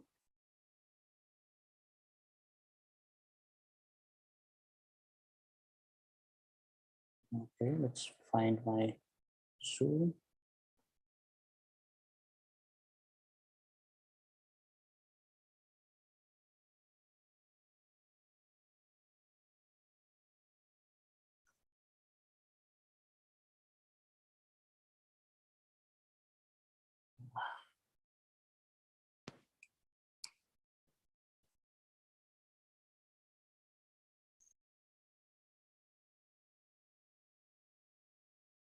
Can you see my screen? Please confirm, somebody.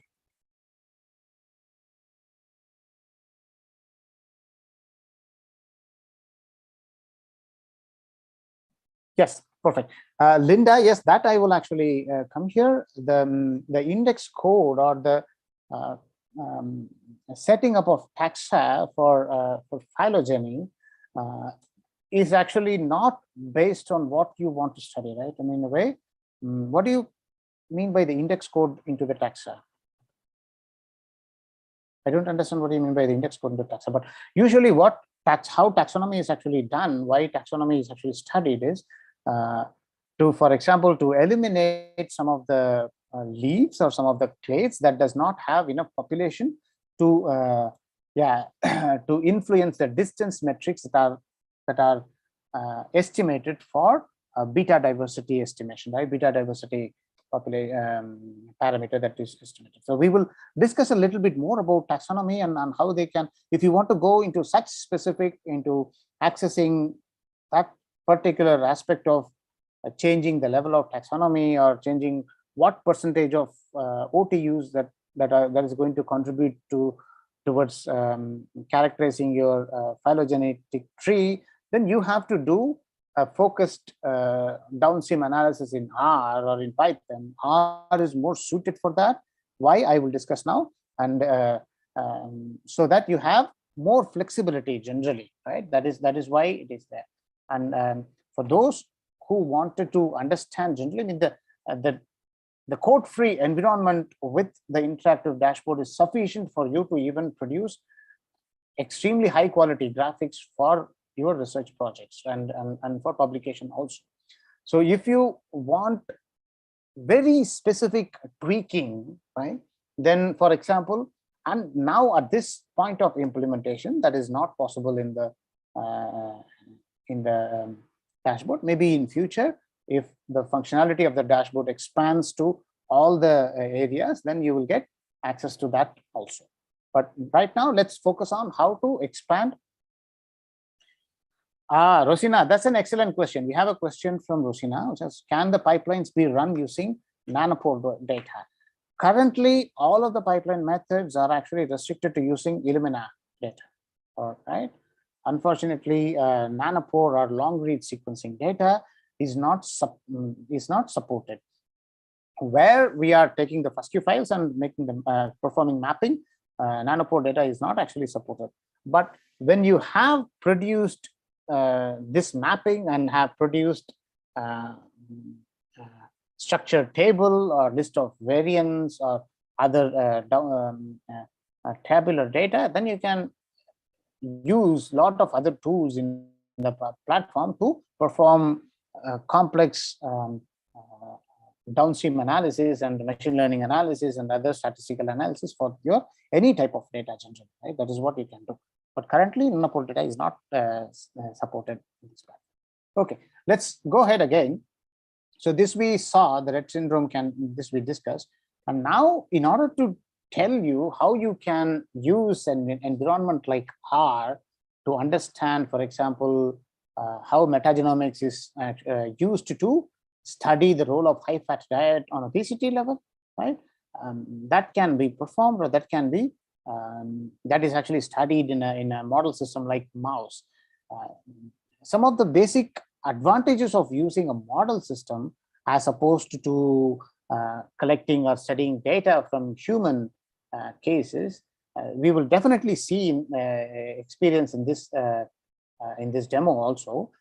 But if you remember our diversity plot, or alpha diversity plot of our Rett syndrome samples versus healthy samples, everything was all over the place, right? This is mainly because data from human subjects are not noise free, or in other words, the signal in that data is actually buried deep inside. So it's any straightforward analysis is going to throw up a lot of noise.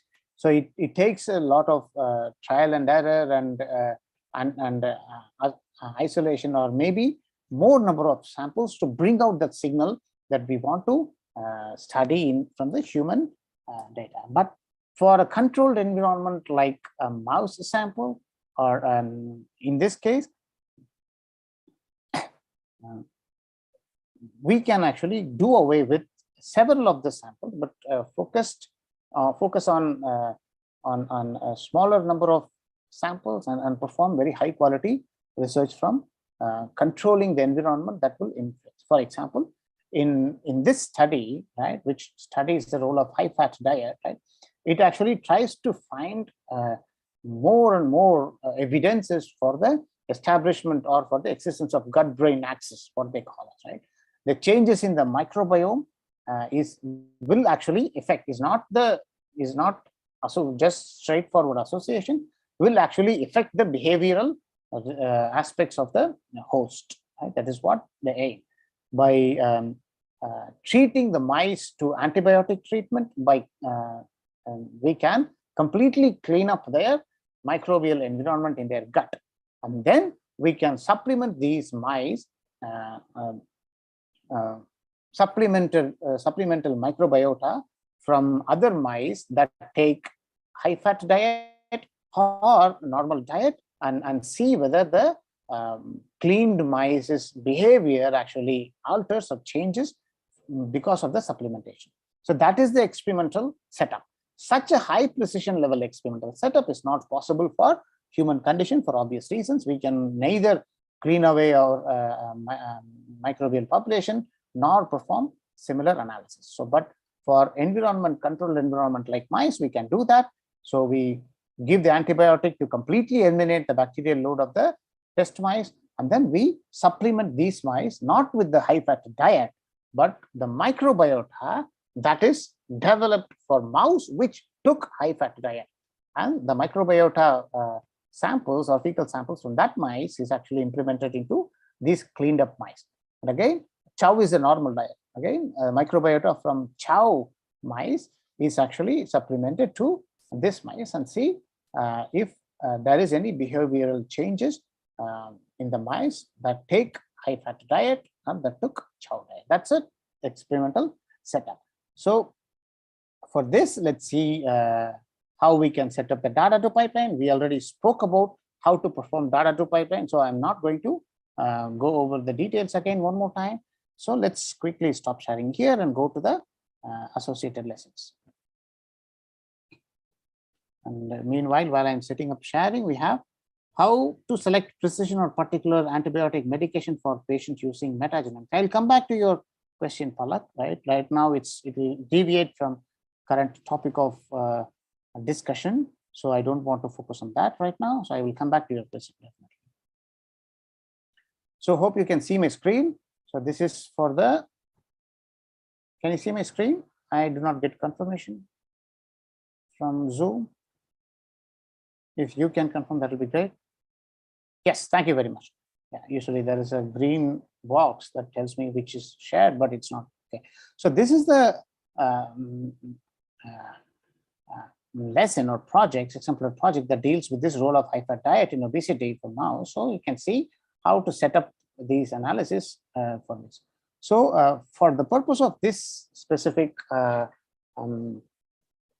webinar, right, these two lessons, right, our core lesson 6 and 7 is actually unstar. You can see the star, which means that the access is limited to the paid customers. So this is for you. So if you have access to this, or if you have signed up for Learn Omixlogic platform, please open up your this lesson. I'm going to give you this link. Right. So we saw that. Let me give everyone. So this is the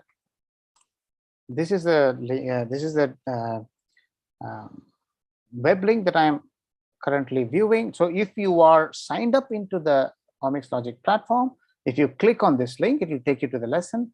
If you are not signed up, it will take you to the home page.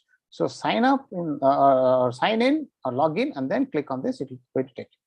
So from the output, from the data to pipeline output files, we need 3 tables, right? All of these 3 tables we already got some introduction into. The OTU, or the abundance table, which actually gives us the abundance level of all the OTUs that is estimated from our input data. Right? And the taxonomy table, which actually relates these OTUs to 2 different taxon ranks of the bacteria or the microbes estimated from the silver data. And the metadata table, which will actually relate the sample and the different conditions under which the sample is studied. These three are the necessary files that we need to load. And while we are also loading, we will use the Google Collab, right? Collab environment to perform this analysis in R. Or you can also do this, perform this analysis in, let's see if we can do that. Yes, perform this analysis in the try it yourself section, where we gave you our console so that you can perform this analysis here, right? Okay.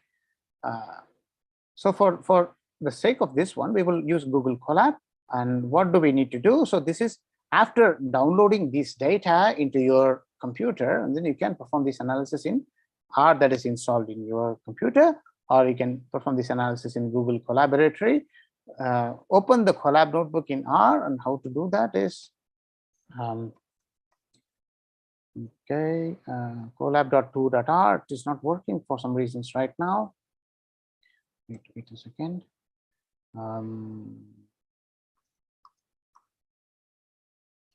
Google Colab in R.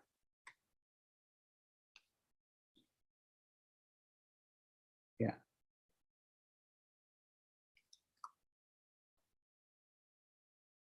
Yeah, this one, Collaboratory Language R. Okay, this, open this up. If you are here, everybody, please open this up quickly. If you open this, you are going to get a page like this.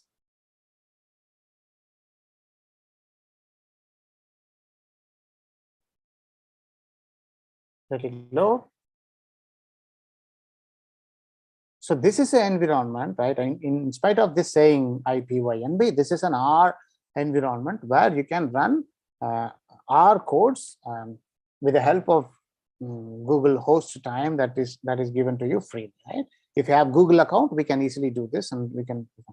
So everybody who is interested, please open up this page, and in this page, first what you have to do is to connect, right?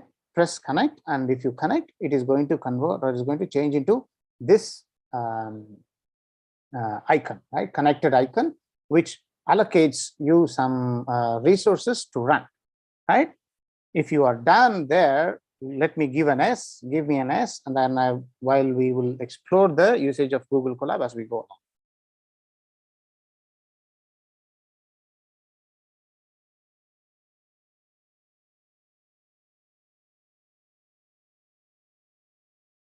Okay, I've actually done it, and then, yeah, yes, okay, let's go to here, and I want you to install some of the packages, which is a phyloseq package, which is a specific package for metagenomics or metagenomics downstream analysis in R.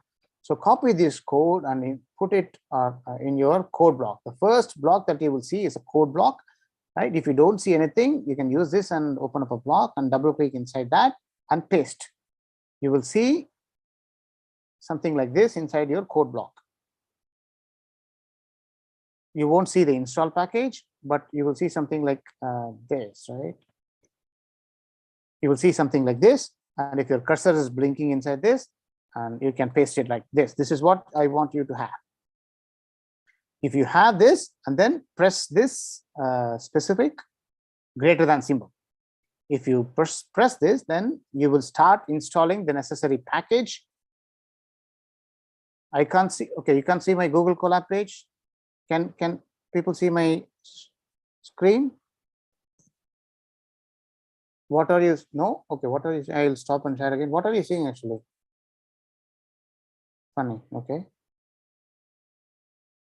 Let's stop and share again. For some reasons, it is not. Okay, now can you see something? A T-Bio-Info server, yeah. Okay, thank you. Okay, so this is, okay.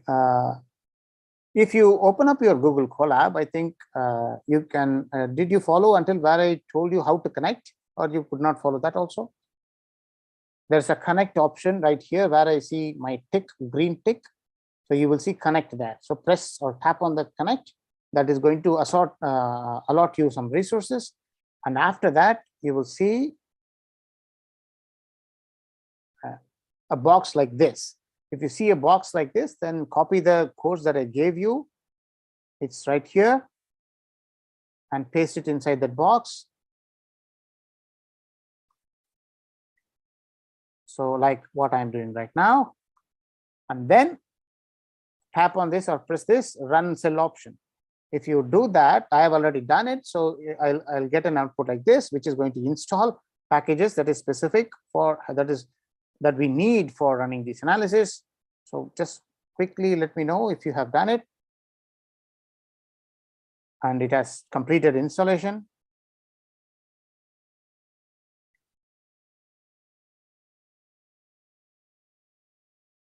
Yes for me. So somebody has completed installation. So can I see couple of yeses so that we can proceed?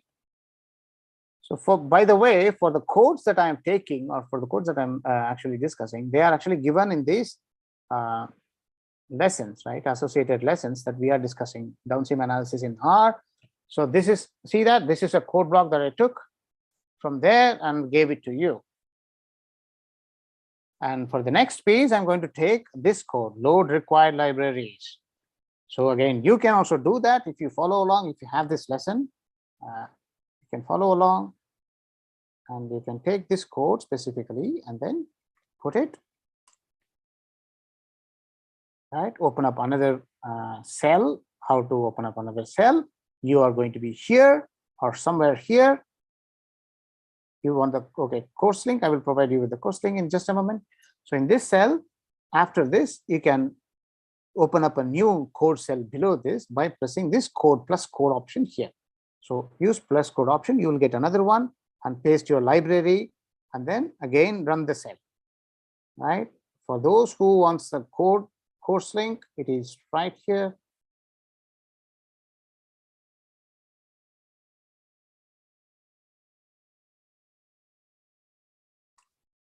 The course link is right here. Okay, let's go back here quickly. So after this, it's going to give you output like this. Everybody install the packages and have everybody loaded the packages. You will get, if you have, you will get the credentials very soon. It usually takes 24 hours for you to get the credentials. We have to send you the credentials, so you will get it very soon. So if you have installed less than 24 hours ago, you will have to wait for your TBio info server credentials. We have to allocate and give it. Okay. So after this is done, so we have to now load the input files, the 3 input files that we spoke about. So all the 3 input files, they are actually given in this link. I'm not going to go over how R actually loads the data table into R's environment, which is very straightforward. I would suggest you to go through some of the R lessons in our course, in our Omixlogic platform. So this is again, as I am going to take it from the load the input section in here, right here, exactly right here.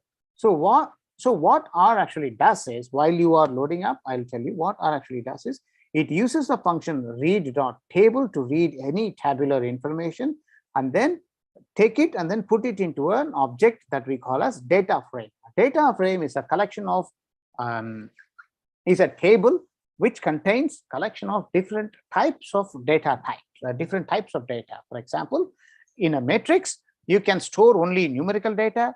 In an array, you can store only one type of data. That data can be numerical or logical or characteristic, but it is restricted to one type. But in a data frame, you can combine a numerical data in one column, followed by a logical data in another column, followed by character data in another column, which is very helpful for us to organize organize our data in the level that we want, right? That's a data frame. So the read.table function takes the location of your file either online as given here, or from your local computer as you will define, and then loads it up into a data frame that we are calling as OTU-MAC. This is a redirection or assignment operator in R language, which takes the result of this function and then puts it or applies or loads it up into this object. So that is a very short introduction. And these are all some of the parameters that define the characteristics of our table. What does it say? This says that does my column has a column name? Thus my first row is a description of the column names. And if it is true, let's say true. And how are the columns in my input table separated? Are they separated by comma or are they separated by tab? So this is a table that is separated by tab. So I'm giving the tab character, \T is a tab character. So this is what we have done. If you have done until here, please respond yes. And if you run this, you're not going to get any confirmation. It's going to just run and then finish, just like what I have done. You will see a green tick mark on your left side here. I have not done this also. I have to done this. So this, yes, you will see a green tick mark on the side. And if you have done this, you will see another green tick mark on the side. If you're done, quickly respond to me. We have to hurry up. Okay. Respond. Everybody loaded the input files? Or most of you, are you through with the loading the input files?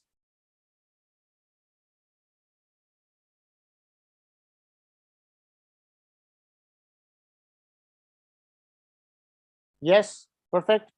One more or a couple of more yeses. I get only one. So what do we have in the next other few options are? If you are through with the R, you can go ahead. So we can visualize the loaded input files. Like that's what the head command does. We can visualize first few lines of the loaded input file. So that is what here is. So we can take this and so you can visualize this. What do you get? If you visualize, we'll get first few lines of your input files. First, you'll get the first few lines of the OTU table. So as we've said, the OTU table contains the sample names and it also contains OTU on the rows. The OTUs are organized in the rows and the sample names are organized in the columns. And we will also get the taxonomy table, right? Tax matrix, that is taxonomy table that is loaded here. So where we will see each and yeah, you will get the recording, right? We will discuss about recording later. So this is the taxonomy table that we obtained from Silva database that is going to associate your OTUs, right, to specific taxonomy. You see that we have OTU1 assigned to this specific Bacteroidetes phylum and this specific family, right? As we discussed, for many of these bacterial population, the genus and species are not determined yet, and for those we have the not applicable values. For those for which we have, then we have their levels populated, and that is why it is useful to perform some of the grouping from the family and upwards, not focus on genus and species, right? And then we have the metadata, right? Metadata samples DF, which have two information or two main sources. This is first few lines. We have 21 samples and we have this description for all of this. It says what is the sample and what kind of diet the sample takes and what is the source of the sample, whether the source sample is from the fecal data or whether the sample is from the cecal data, right? And then we have to pre-process the data, right? For pre-processing, what do you mean? For example, this is a data frame, as we said, but data frame is very good for loading up the data, organizing the data, and keeping record of your data in R environment. But many of the statistical analysis are performed on matrix kind of data. So our data contains character information in the first column and numerical information in the other column. So we have to get rid of this character information and store it somewhere. So that is what this pre-processing actually does. And they also store some of the other pre-processing information like the sample names, sample types, they're also stored separately. So this is what we do.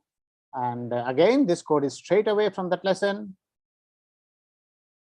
Okay, so when I run this, okay, this is what you get, and you'll not get any output here. And let's open up another code. You can open up another code from here, or if you hover over here, you will get option to open up another code here also. So let's go to the code, and then what do you see here? So I have done the pre-processing, and then I have to transform everything into matrix format. Again, okay, this is a necessary step, and let's transform everything into a matrix format. Follow along. And then after this, do this. Okay, we have transformed everything to matrix format. And why are we doing this? You will get to know, right? And this is where we are actually coming to, right?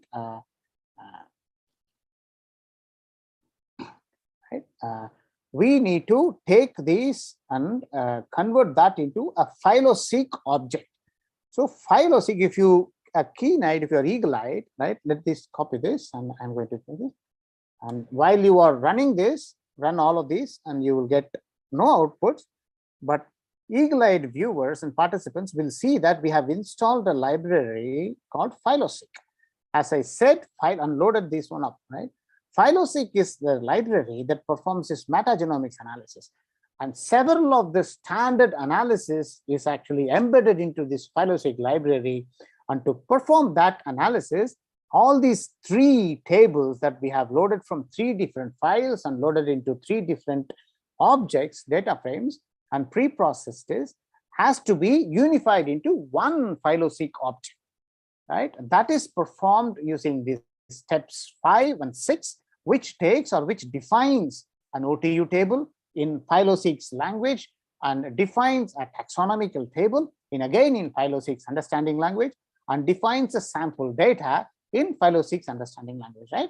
This is necessary to build a phyloseq object, which we will use, which only that object we will use for performing all the analysis method. And many of these analysis methods are automated inside this phyloseq library, which is going to be very helpful for us, right? Okay, so what do we do after defining what is OTU table, taxonomical table, and sample data to the phyloseq library? And we build a phyloseq object. We unify this into a phyloseq object. That is what you get here. And let's do that. And please follow it along. I know I'm rushing because we don't have enough time. We are literally past the time. So after this, so the first line is actually going to unify all of this into a phyloseq object, which we are naming as physeq object.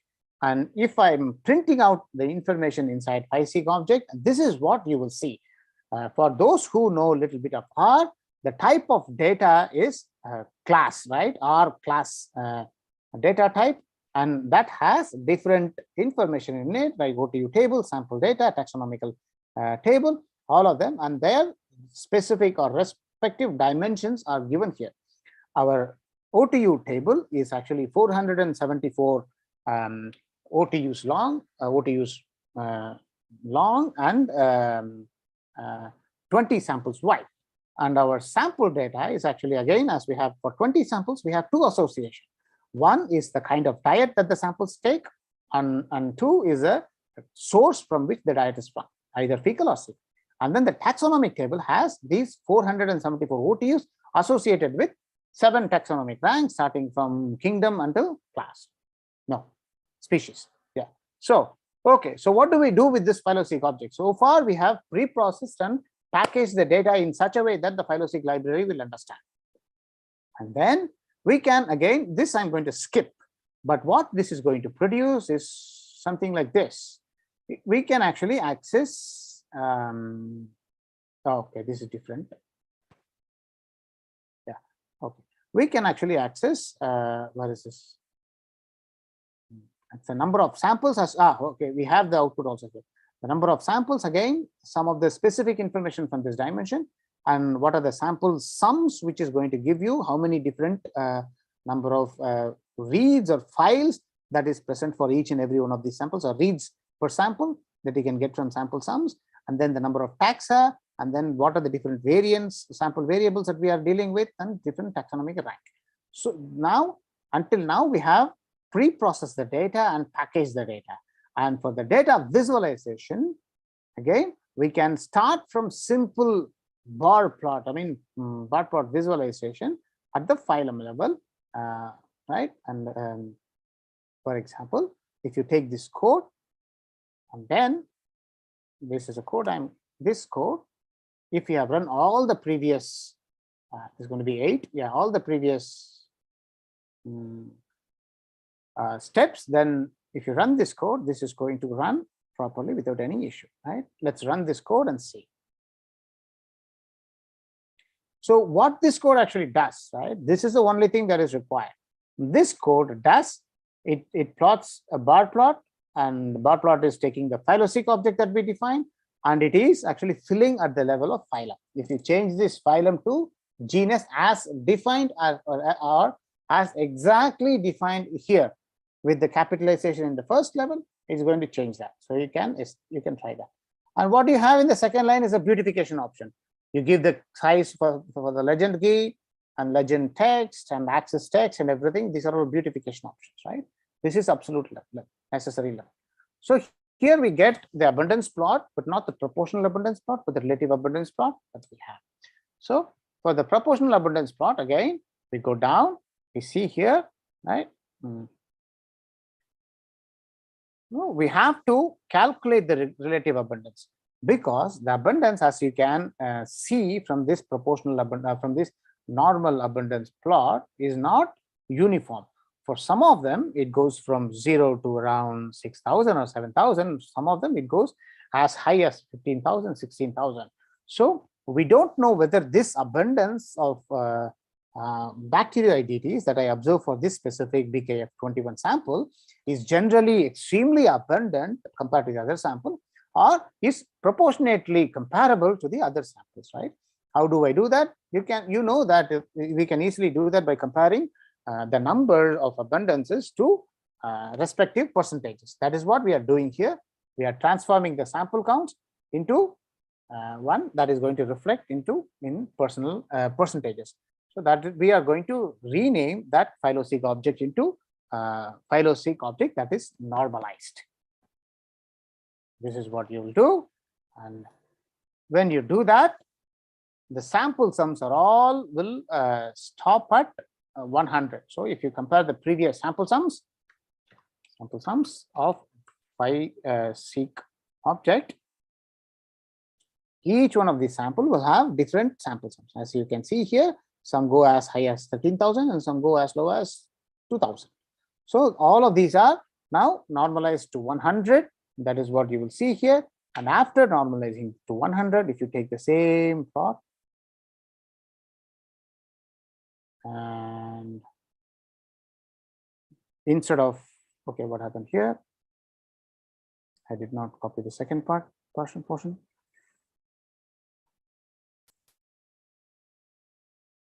Okay, instead of phyloseq object, you see normalized. Then if you run,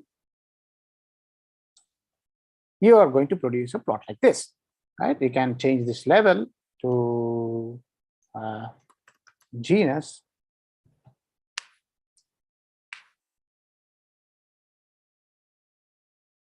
Okay, that is not producing the plot because there is a lot of genus information. Phylum. Okay, for this different purposes, we have given a little bit of a different code in the lesson, right? We will see what that code is. And yeah, here, if you use instead of right, if you saw the difficulty that I got when I changed the phylum level to genus level. Because of the restriction in the space, I cannot see the plot completely, right? This is the proportional abundance plot, right? So here it uses the R's basic bar plot option to perform or to visualize. Yes, we actually installed dplyr. Oh, it is not working. I have not used that so far. Did I use it so far? I have not used that option so far. No. Where do you get that? So here, minister, great name. So yeah, dplyr will do that. Tidyverse or dplyr will do that, right? Okay, we don't need to install. We just have to load all the loading packages. If you have loaded, that will work. Okay, let's come back. So when we change that to genus level, some of the portions are, I mean, because of the label being very big, we are not able to visualize it. So for that, we have to use ggplot option to do that. And also we have to define what is the base genus level or genus level here. At this point, we can define whether we want to see this in phylum or genus level. So when you get this, we can copy this and paste it.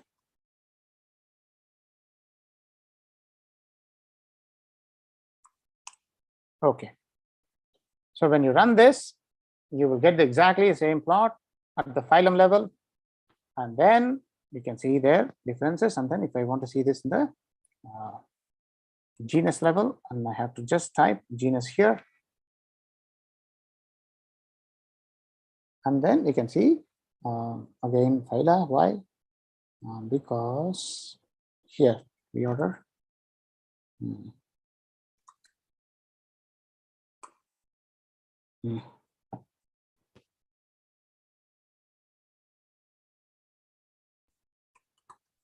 genus, yeah.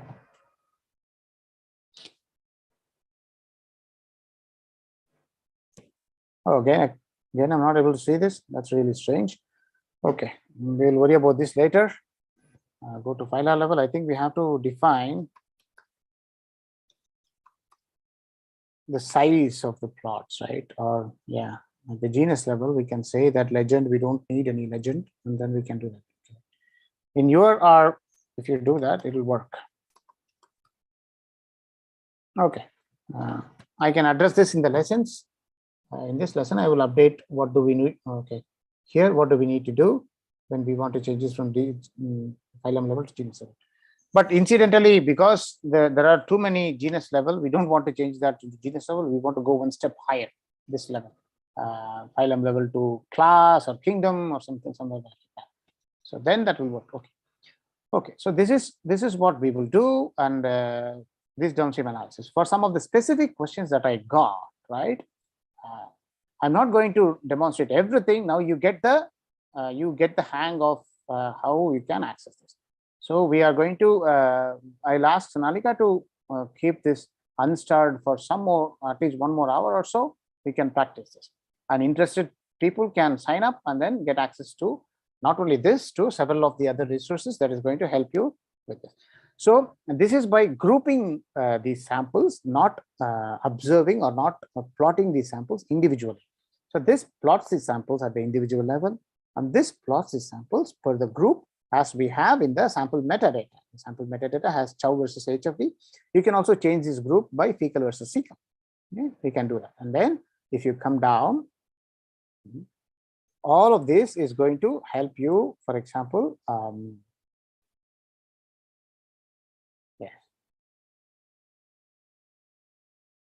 yes, for these are the different pre-processing that you need in order to perform, for example, for family level differences. Why we need to do that?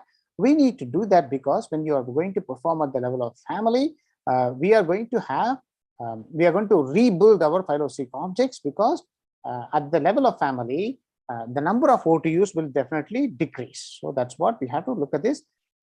Now the OTU table has only 19 taxas because we are going to define in terms of family.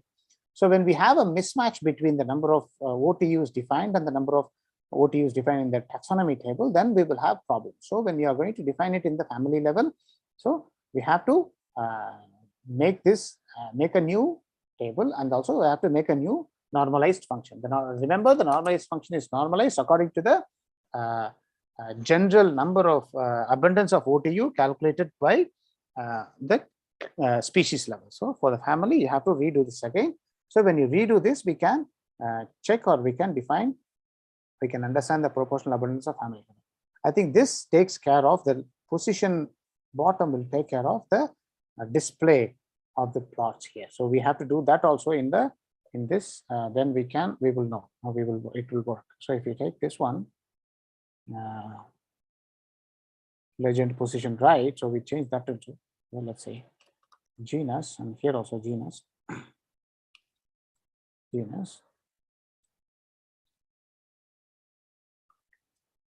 bottom, and then this will work. Yes, so this will work here.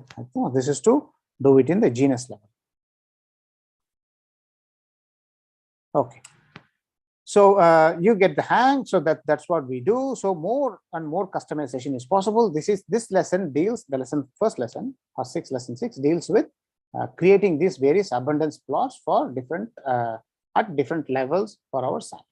So we go back, and we also have this try it yourself section where you can try this by giving these input files here. We can define these input files, and this is here to challenge you, right? The try it yourself section is to test, is to help you evaluate yourself based on your understanding of these codes, right? What we have done is we have, for example, you can see that we have left several some of the information, some of the codes in this code block empty. So if you run this as such, it's not going to run, it's going to throw you an error.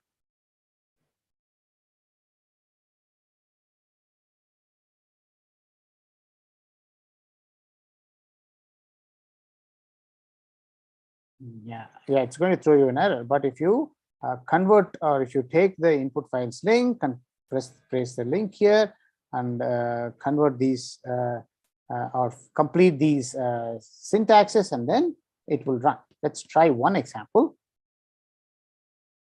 Copy link address, that's what you have to do. And then in this specific one, you have to paste this. Okay, and then the second one is taxonomy table, link address. Anyway, we're not going to go over a lot of the other ones, so paste this. Then for the third one, copy link address.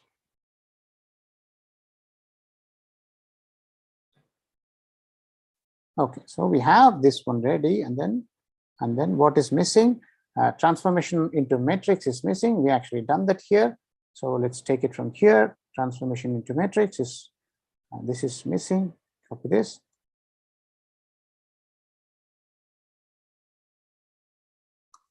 Okay, and then what else is missing? Do we have everything?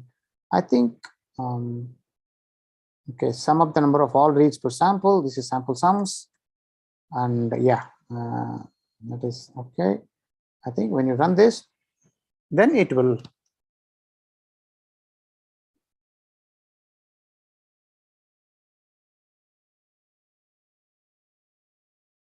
not only work, but also give you a feedback, the success in running the code, the answer is correct. Okay, more specific examples of producing plots are also available here, so you can check that out. And some of the assignments for you to test yourself is given here. That is specific to this lesson. All of these testing challenges are specific to the codes that you learned in this lesson. So you can try that to test your understanding of what you have done so far. So what is given in the next lesson? The next lesson is where we are going to estimate the diversity plots for our samples, right? This follows the same installation, same required libraries loading, and then same pre-processing of the data. And we can straight away go to the measures of the diversity. So if you have the phyloseq object as such, and then copy this and paste it, we are going to get sample diversity. So if you are following along in the Google Colab until now, even after all this time, so run this and you will get the Shannon diversity and Chow diversity. So that's what you will get here, right? And so this is exactly the plot that the associated pipeline produces, and this is how you can produce this.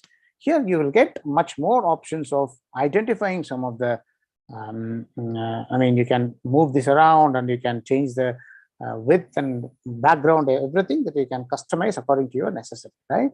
And in addition to this, you can also get down and then do this richness level at the level of combined plots. Okay, so you can also go through some of the associated codes. This gives you beta diversity, and generally for beta diversity, we have to visualize the beta diversity in more other options. And visualize the beta diversity in NMDS plot or in PCOA plot, right? And this beta diversity measures the distances between sample based on the abundance level that is present inside the sample, right? And And yeah, for that, you have to calculate the distances. For some of the distances, we need to estimate the phylogenetic plot. Somebody was discussing about the phylogeny, and this gives you code to characterize or to customize the estimation of this phylogeny plot. For example, this displays only 25 of those phylogenies, and you can change this and top 10 phyla, change a lot of these things, and change the level or change the distance metric that you are defining based on the phylogeny that you have actually calculated, right? You can go through them. All of these codes can be accessed, and you can also try yourself out in this try it yourself section. So this is the advantage of using downstream analysis in R with the phyloseq. So I will conclude the session with this here, and also give you some introduction to, for example, this analysis can be performed on Python also, right? But since the phyloseq kind of wrapping up library is not available in Python, we have to do this analysis separately. So in order to do this analysis separately, you have to write some of the codes, some of the extensive codes in Python, and we have made these Python course also, or Python lessons also free. Where is this, if I can access that? I think here, yes. So yes, this also free. You can see the level of coding that is necessary if you are not going to use a module like a phyloseq that is designed specifically for handling metagenomics data. You can see that again, preparing the data is going to be similar. And then when you are characterizing, or when you are displaying some of the, this is NMDS plot, and coming down here, yeah, when you are trying to displaying the abundance level for the samples or OTUs, and this is the level of coding that is necessary to produce plots like this and plots like this. The codes became extensive because the code has actually options to access different taxonomic ranks and different orders of the samples, at different levels of the sample. So that's why it became so extensive, and also produces this statistical parameter estimation. That is why it is there. But you can make this code a little bit trimmed up if you want to estimate for specific phylum or taxonomic rank, and for specific this bacterial also, right? This is in Python, so people who are interested in Python can check this lesson, or can try this lesson out, and yeah, and get back to us. So if you have any questions until now, please yeah, type that out in the chat box, and we will discuss this here. If you have followed it along with the R code, and if you have this R code, you can actually make this collaboratory notebook in R, also in Python. The codes covered in the lessons will also work in Python's R code. You can find out how you can get this Python R code. And for registered participants, if you need our feedback in moderating your R code, what you can do is, after making this our codes in Collab, after making this Collab, you can press this share, and then that is going to open up like this, and then give change this to anyone with the link, or yeah, restricted, that's fine, people, and then add support@pine.bio and iliad@pine.bio to this, and then send this to us, right? Please check my R Python code for blah blah blah analysis. If you have any problem, and then you can define problem here itself, or define problem here, right? How you can make us know about the problem, right? You can comment. You can comment based on this. If I can select, yeah, add a comment. Not working. Please.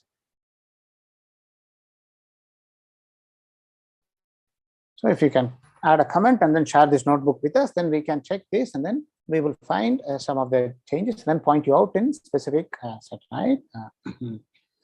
I will maybe reply with syntax error in this portion. Please refer to this lesson, or please do this for so that you can check. Okay. Okay. That's how you can get in touch with us regarding your collaboratory notebook and regarding your code. If you have any other queries and questions, this is the right time to ask. If not, then I will hand over the stage back to Sonalika. And there was a question related to precision medicine, which I passed and said I will handle later. How, and Palak Dara, if you are still here, asked how to select precision or particular antibiotic medication for patients using metagenomics. So this is a very broad topic which involves comparing the microbial population and abundance level of the patients compared to healthy subjects, and then see if some intervention can be done in building up. Yes, I think I did the project 13 also here. Okay, building up this database of comparativism. Okay, paste link to project 13. So what is project 13? Okay. Oh, that's not here. Downstream analysis of diversity measurement is not here. Okay, yeah. I forgot to paste the link for the diversity measurement. Thank you very much for reminding. And the stage is all yours, Sonalika, if you are still here. I think Sonalika is not here. And if then, Sparsh, are you here? Okay.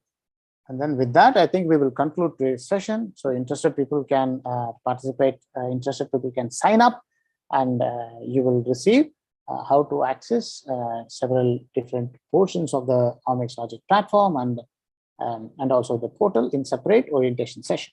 Right? If you have any other queries, please let me know.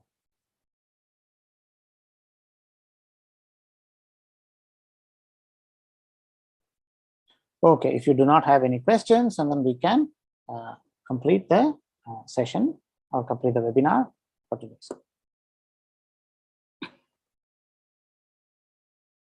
Thank you very much for the participation. Thank you very much, Rosina.